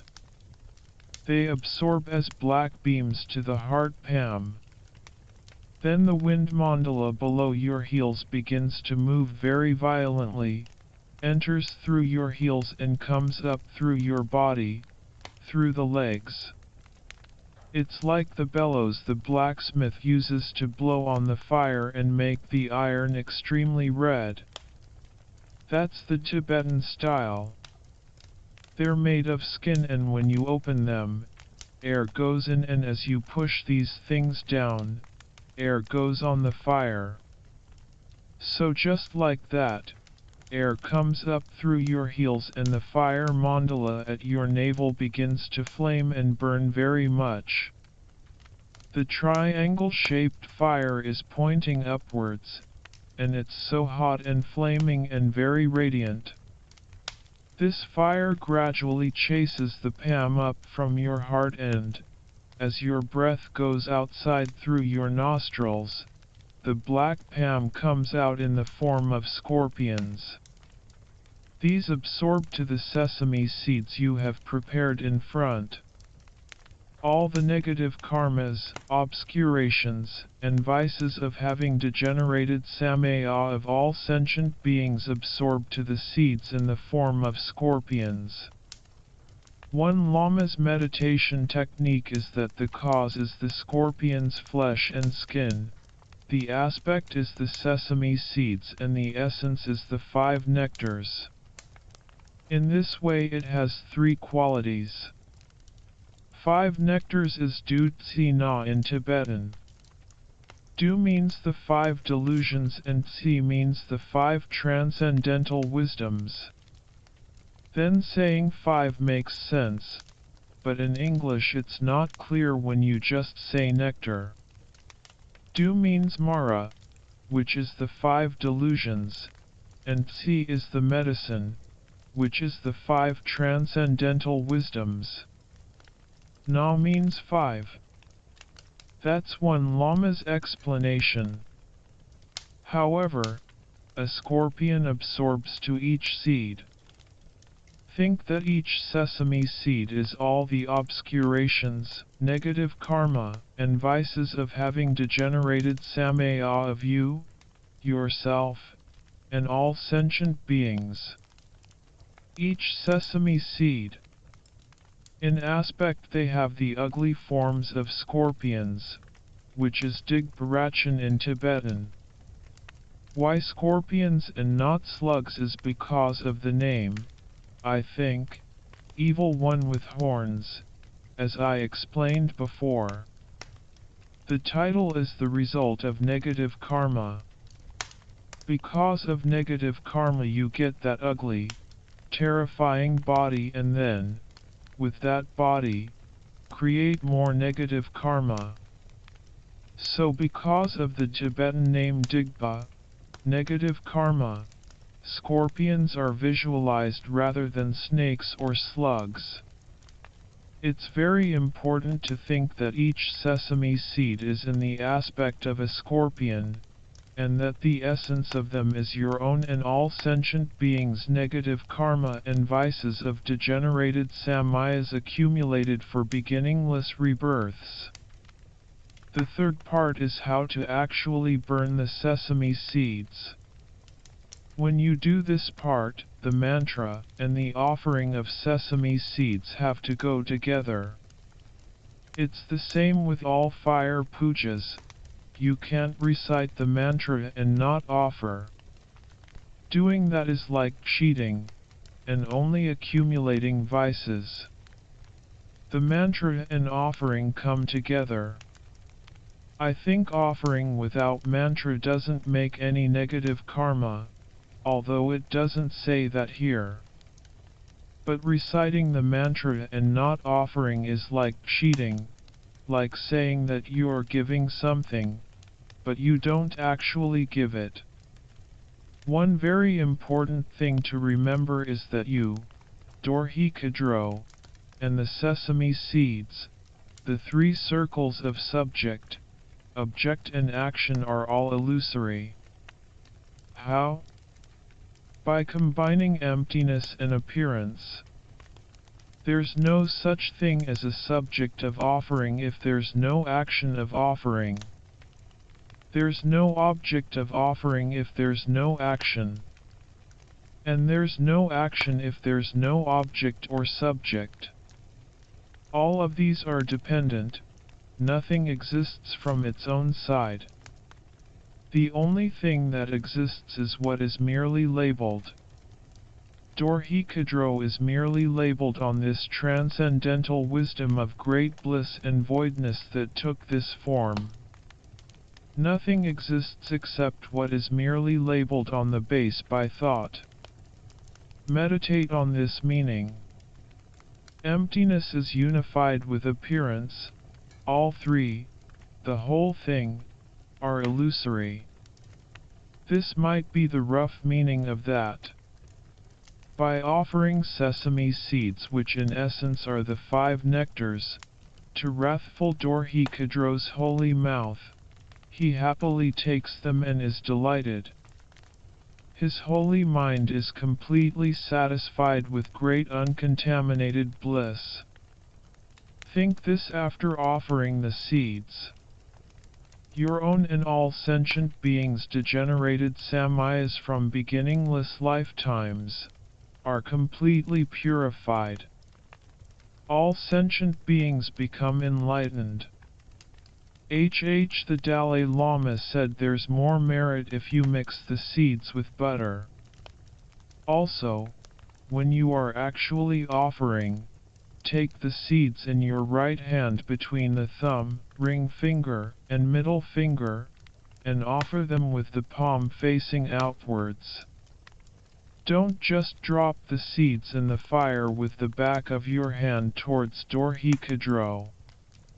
The mantra is, Om Vajradaka ka ka kahi kahi sarwe pe pam dahana bakmi kuru saha. Om is the syllable of the three Vajras, as I've already mentioned. A, O, and Ma combine to make Om, and signify the Vajra holy body, speech, and mind of Buddha. By reciting Om you receive 7 benefits such as fortune and auspiciousness, which are explained in the tantric text Dorje Khadro, but I don't remember all of them. Vajradaka has already been explained. Ka means eat, like in Hindi. Kahi also means eat, but you see the difference more easily in Tibetan. Ka is so, and kahi is so shij. It's more imperative, more firm. The meaning is basically the same but, as Chakrasamvara Rinpoche explained, there are slight differences. Sarwe pe pam means all the negative karma, all the digpa, all the evils. That means all the actions, all the negative karma, which result in the suffering of suffering. Why I say suffering of suffering is to make it more specific, because most of the temporal samsaric pleasures come from virtue. The sufferings of suffering are caused by negative karma. The definition of negative karma is done out of disturbing thoughts and resulting in the suffering of suffering. The ripened aspect result is lower realm rebirth. If the negative karma is completed, the ripened aspect result is rebirth in the lower realms. That's the first result. The second one is that even when you are born in the happy transmigrator's body of a god or human, you experience the result similar to the cause. If, for example, the negative karma was killing, then even if in this life you are born as a human or deva, other beings cause your life to be short, because you caused others' lives to be short by killing them in the past. The third one is creating a result similar to the cause. This means that even when you are born as a happy transmigrator, because you have the habit, the previous karma of killing, you kill again. Creating the same negative karma again is the result that is similar to the cause. The fourth one is the possessed result, to do with the place. Even though you're born as a human being, you're born in a place where, for example, there are a lot of wars, life dangers and contagious diseases. Somehow you have to live in a place where there's a lot of killing. Also, I think, it means the power of enjoyments decreases. Enjoyments like food are scarce. Medicine doesn't have much power or effect. And enjoyments of food like plants and fruit don't have much potential anymore, or effect on the body. Also, even the things which are the means of living, harm the body and become the cause of disease. This is also a result of miserliness, one of the 10 non-virtues. When you have enjoyments you find something undesirable in them, like finding the food you eat to have a sour taste. So the complete action of killing has 4 results. An incomplete action would have some of them. Depending on how much is completed, the suffering result is received. Sarwe Pepam, all the evils, includes both the negative karma of the actions and the evil mind which commits the evil actions. Dahana means burn. Bakmi Kuru means to become dust, like some concrete thing is completely destroyed and becomes dust. All the evil negative actions are completely destroyed. Saha means to establish the root, the base. Let's go back to the previous explanation about the four results of negative actions. The most harmful one is not so much the rebirth in the lower realms of the evil transmigrators, as creating the evil action again. Suffering in the lower realms is not the worst thing, not the most painful thing, when compared to creating the result similar to the cause, repeating the same negative karma again. Compared to this, being born in the lower realms and experiencing those sufferings, even if it's for eons, is not so greatly harmful. That experience is not forever. It's only for a certain length of time, then it's finished, and, if you have other negative karma, you have to experience that. But creating the negative action like killing again is the most painful one. That is the worst. This is much more harmful and dangerous than rebirth in the lower realms. Why? Because if you don't experience the result similar to the cause of killing again, if you stop doing the action, you don't get born in the lower realms and don't experience those four sufferings again. If you repeat the negative action, it leaves an impression on the mind, and again the habit continues to the next life, so again you do it. As long as it's not purified, as long as it's not stopped, it continues on and on and on. Then, as well, you have to experience all those other problems and suffering results that repeating the action brings. So never experiencing those four kinds of suffering, having a complete end to them, depends on stopping the repetition of negative karmas like killing. The whole thing depends on that. To not develop the lower realm hot and cold sufferings of the Narak, creating the result similar to the cause must be stopped. This is the one which makes the suffering endless. If it's stopped, not only is the suffering of suffering stopped, but the suffering of samsara. By living in vows and abstaining from killing, you get the cause of liberation, at least. Not only do you not need to experience the suffering of suffering, but it makes an end to samsaric pleasure, which is only suffering. And it leads to even the fundamental suffering of samsara, the pervasive compounding suffering of being under the control of karma and delusion, having an end. Living in vows, abstaining from negative karma, results in achieving liberation. That's why the opposite of the 10 non-virtues is so important. By understanding the negative side, you can understand the positive side of how important it is to live in the vow of not killing others. You can understand how moral conduct is so important, and the source of all happiness.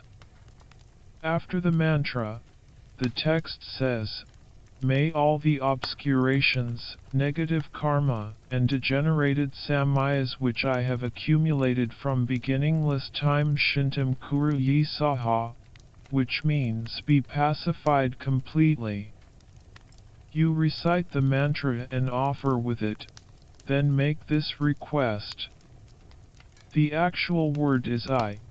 but as you have visualized each sesame seed in the essence of your own and all sentient beings' obscurations, negative karma, degenerated samayas and non-virtue accumulated for beginningless samsaric rebirths, it's very beneficial to remember all sentient beings. May that all be shintam kuru yi saha, pacified completely. So here is a little more explanation about sarwe pepam, the obscurations, and negative karma. What's the difference? Actually, the Tibetan words make it more specific, digpa and dripa. Dripa means obscurations, something which blocks seeing. Digpa is evil. Here it says digpa means actions done out of disturbing thoughts which bring undesirable ripening aspects, or undesirable results. Dripa is what blocks the generation of the special qualities, the realizations. Dripa interferes in the generation of the realization path, the Bodhis. It interferes in the achievement of enlightenment. Dripa, the obscurations, are divided into two types, Nyan drip and Shi drip, disturbing thought obscurations, and obscurations to fully knowing all existence. How do we differentiate these? The first one, Nyan drip, happens when delusions like the three poisons arise, then ignorance grasping at things as truly existent, those disturbing thoughts, leaves an impression on the mind. Using the word impression makes it easier to understand. The seed or the impression that is left on the mental continuum by the ignorance grasping at true existence, the impression which has the function to produce ignorance grasping at true existence and delusion, is Nyan drip. That part of the impression is called the disturbing thought obscuration. In other words, the part of the impression that produces delusions and disturbing thoughts is the disturbing thought obscuration, because delusion rises and again obscures the mind to see reality, emptiness. It ties us to samsara. Basically ignorance and then attachment and other disturbing thoughts tie us to samsara. This obscuration doesn't allow us to generate the path and liberation. These delusions and especially that impression or seed left by ignorance grasping at true existence, which is what produces the other delusions, are the main interferers. This impression doesn't allow us to achieve enlightenment, but mainly it doesn't allow us to achieve liberation. It's more harmful and disturbing to the achievement of liberation. Without purifying or ceasing the delusions and the seed of delusion left by ignorance grasping at true existence, we cannot even achieve liberation. The source is the disturbing thought obscuration. Now, to look at Shi drip, obscurations to fully knowing all existence. There is a part of the seed left by the ignorance grasping at true existence which produces the appearance of true existence. As I explained the other night, when what you have recorded in a film is put together with a machine, it projects there. Like that, because of this impression that has been planted on the mental continuum by ignorance grasping at true existence, when you see things, when sense objects appear to you, they appear as truly existent. The truly existent appearances are false, they are completely contradictory to reality. So why do they appear like that? Why should truly existent sense objects and truly existent subjects appear? Why do things always appear in this way even if they don't exist in reality like that? Why, from the first second the consciousness takes place in the fertilized egg in the mother's womb, does the I appear as truly existent and ignorance grasp on that? And after birth, when the six senses are functioning, why does everything appear as truly existent, even though not even the slightest atom exists in that way? Things are merely labeled but they never appear to me in this way. Why? It shows that not only in this life has it been like that, but that we have been completely trapped in the iron cage of true existence from beginningless rebirth. We are completely trapped in this hallucination. We are overwhelmed by the ignorance of true existence. This ignorance is like a drug that affects the mind so that we see things in a kind of opposite way. By taking this drug we see everything in a completely different way from what we normally do, or how normal people see things, and how they exist. While under the control of the drug you see, for example, all the dust as moving creatures, and when the effect of the drug is gone, you see it in a normal way. Like being hallucinated when taking drugs, we are completely trapped, as Lama Zopa says, in the iron cage of true existence. Suffering greatly like this during this life proves that the past life has been this way. If the past lives didn't have suffering, there would be no reason at all to have such suffering, such a hallucination, from the very beginning of this life. The continuation of rebirth didn't have a beginning. Being overwhelmed by the ignorance of true existence, being completely hallucinated, is the fundamental suffering of samsara, the foundation of the whole problem. The continuation of this suffering had no beginning. When you think scientifically and logically about how this didn't have a beginning, you get so fed up. Having this ignorance for even a second is like having a fire inside the body, in the heart. You can't stand it. This ignorance is your great enemy that you can't stand to see for even a minute. You want to be liberated from that, and also from the hallucination. Thinking in this way makes you have incredible joy to meditate on emptiness.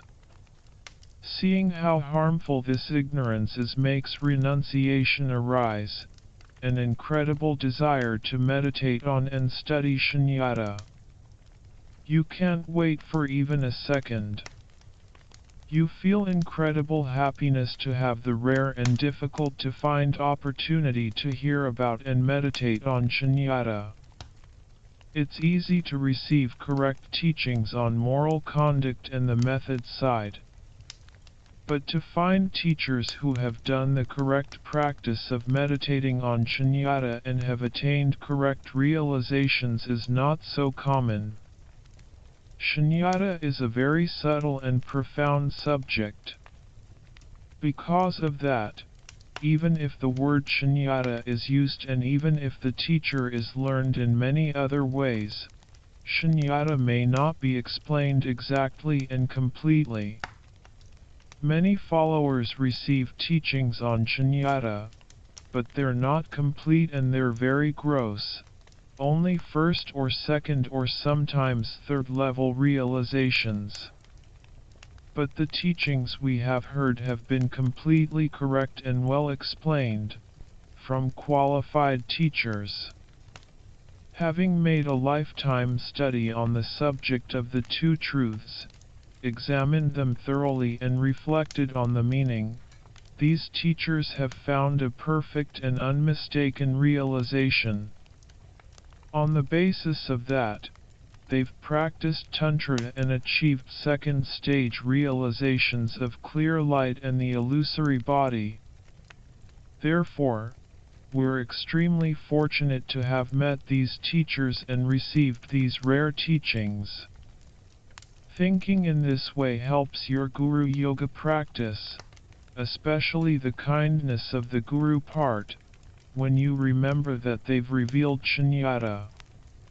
At the same time, think of how many sentient beings have the wrong understanding of shunyata. The part of the impression left by ignorance which produces the truly existent appearance, both the appearance and that impression, is called shedrup, the subtle obscuration. It doesn't interfere in achieving liberation, because even arhats have truly existent appearances. Unless the seed of ignorance is completely removed, in post-meditation the subtle obscuration interferes to fully know all existence. When not in equipoise meditation, even arhats and 8th or 9th level bodhisattvas are obscured by this. It mainly interferes with the achievement of enlightenment, with fully knowing all existence. That's why it's called the obscuration to knowing. It's very good to remember this. And as well as the two obscurations being purified, it says degenerated samayas. During initiations we take the samayas of the 5 Dhyani Buddhas and, after the Vajra Guru initiation, we take the 3 samayas of holding bell, Vajra, and wisdom mother, and generating the experience of bliss and voidness. We also take commitments to do the Tantra practices of eating and sleeping yoga, transforming those activities into the quick path to enlightenment. We need to purify the degenerations of those samayas. We have made a commitment to Vajradhara to not transgress those samayas. Samaya is damtsig in Tibetan. According to H.H. Zopa Rinpoche, dam means commitment or pledge, and if you transgress that pledge taken at the time of initiation, you will tsig, burn, in the nagas. This is a very effective way to think. Saying Shintam Kuruyi means may all those degenerations be pacified. Saha means to take root in the heart. Purifying the obstacles establishes Guru devotion, which is the root of the path, and then on that basis all the realizations come. You achieve the method and wisdom path, and the goal. By realizing the path from the beginning up to enlightenment, by realizing the 3 principles of the path and then the 2 stages of Maha-Anuttara Yoga Tantra, you achieve what is signified by the OM, the 3 Vajras. At this point, if you are doing the Dorje Khadro practice for someone who is dead, or to purify a living person, put the person's name in the mantra. You say, all the obscurations and negative karma accumulated by. For example, if your father or mother are dead, you can purify for them, and for all sentient beings as well. Then there are offerings again, and the praise. It's explained in the teachings that there are 360 different types of demon or spirit harms. Many times when somebody is sick, it is related to these harms, to these duen. To you Dorje Khadro, who completely destroys all these, I prostrate. In the center of the blazing wisdom fire is Vajradaka, the transcendental wisdom of non-dual bliss and voidness of all Buddhas, the Absolute Guru. In order to purify sentient beings, you took this particular aspect of Vajradaka, manifested in this holy body form of a dark and wrathful cannibal with a short, fat body so quick to do the activities for others. In each second you liberate countless beings from samsara and guide them to enlightenment. Just by remembering this aspect, Vajradaka, for a moment, all the hosts of outer, inner, and secret maras, all negative karmas and obscurations, get destroyed. To the great wrathful eater, Vajradaka, who completely destroys all of these without leaving the slightest one behind, I respectfully prostrate with my body, speech, and mind. Next, is asking for forgiveness, whatever I have not found, not completely understood, and anything I have been incapable of. For all these mistakes, please excuse me, please have patience. This is a very good example. Rinpoche indicates the clouds of insects around the light, flies trying to get into the flame. It can be related to this life and in particular to the sufferings of next life and the lower realms. These flies and moths see the light as a beautiful palace, that's what it says in the teachings, and are so attracted to that. Even though they feel hot, they still try to get inside, and even if they get burned and fall away, they still come back. Even if we experience problems through some action, we do it again. Alcoholics are just one good example. No matter how many problems come, we repeat the action again and again, even in this life. We repeat the action, get more problems and repeat it again, even in this life. These creatures getting inside the light and dying can be related very well to the meaning of hallucination. Firstly, even though the I is merely labeled, we grasp onto it as truly existent. And secondly, even though life and everything is impermanent, and that's gross impermanence, not even talking about subtle impermanence, changing minute to minute, things appear as permanent and we grasp onto that. What those insects are doing, so are we. And thirdly, we can relate this example to following various actions, like anger. As I mentioned before, you made up the undesirable person with your own mind. By some other reasons you could see them as extremely kind, but instead you made the person bad in your mind and projected that what he does is bad, and so on. Instead of thinking, he's kind and practicing patience, you've labeled bad and he appears bad. All objects of jealousy and pride are made up and believed in the same way. Like the insects getting inside the fire and burning, we also, due to our hallucinations, are burning ourselves in the hot naraks and experiencing lower realm and samsaric sufferings. It's just like the fly who gets inside the flame and burns. Nobody is forcing him. This example fits us very well, and is a good meditation for developing renunciation.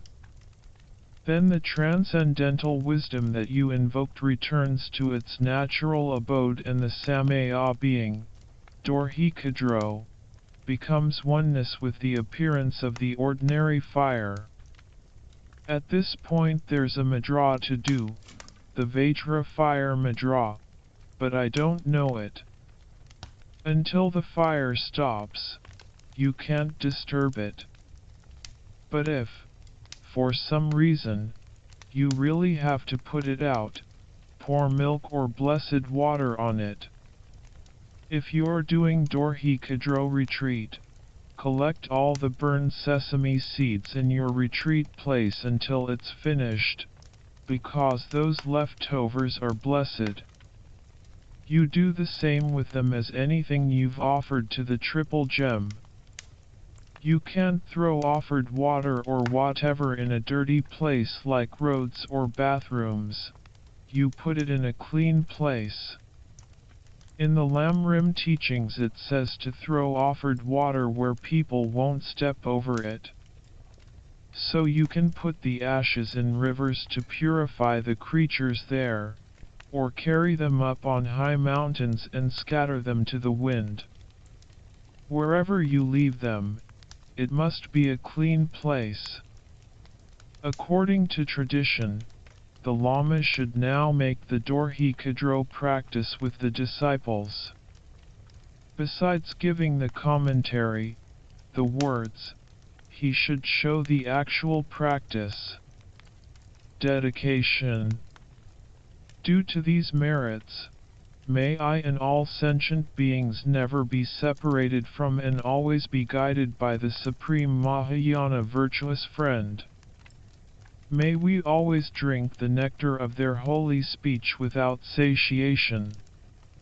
Due to these merits, may I and all others, if you did the practice specifically for someone, mention the name here, complete the practice of renunciation, right view, bodhisattva, the 6 paramitas and the 2 stages, and may we quickly achieve the state of the 10 powers, which are Buddha's qualities.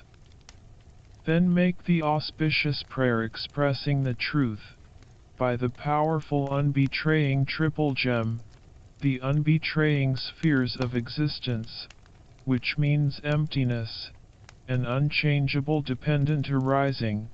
May I and all sentient beings accomplish all good prayers and quickly achieve the state of omniscient mind. May all this be auspicious to happen. Commentary, conclusion. From the great ocean of the explanatory tantras, Vajradaka is taken by the ship of Lama Tsongkhapa's advice. This golden dharma, the Cittmani, or heart method, is kept in the hearts of the lineage lamas of these days. It is like a sunbeam that dispels the darkness of sentient beings and like the flowing water of the river Ganga, which in one way means that actual water, and in another way means the water of the transcendental wisdom of non-dual bliss and voidness which washes away the stains of degenerated samayas, and like the wind which destroys the clouds of disease and spirit harms which interfere to practice Dharma. Therefore, it is fortunate to receive this water of advice, which goes into the heart pool when sprinkled by the wisdom of the kusa grass. Kusa grass has the power to protect you from pollutions, and helps you to sleep and dream clearly if you sleep on it. It's used in initiations. This water of advice, sprinkled with intelligence and wisdom, cools the transmigratory beings tormented by the suffering of ignorance, and makes them quickly achieve the 3 kayas of the victorious ones, which means the Buddhas. This commentary on Dorje Khadro is called a sunbeam which dispels the darkness of negative karma and obscurations. It is written by Dharmabhadra, who is in the form of a monk and living in the cave of Ngulhu, his past life's cave. So please dedicate the merits of explaining and listening to the teachings of Lama Tsongkhapa, to the generation of Bodhisattva, the door of all happiness, in the minds of all sentient beings. And may whatever Bodhisattva that has already been generated, never decline but only increase. May I and all the rest of the sentient beings never be separated from the pure path, and may Lama Tsongkhapa be our friend in all future lives. May we be able to live in pure conduct, and may the Sangha of all directions, particularly the FPMT Sangha, be able to continuously practice and achieve all realizations. I received this commentary from the incomparably kind Guru, Lama Thubten Yeshe.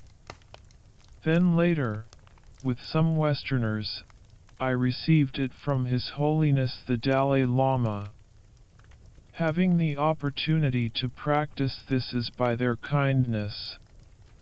Please dedicate all the merits to their undying life, ceaseless guidance, and so that we, the disciples, are able to perfectly please them in every single action forever.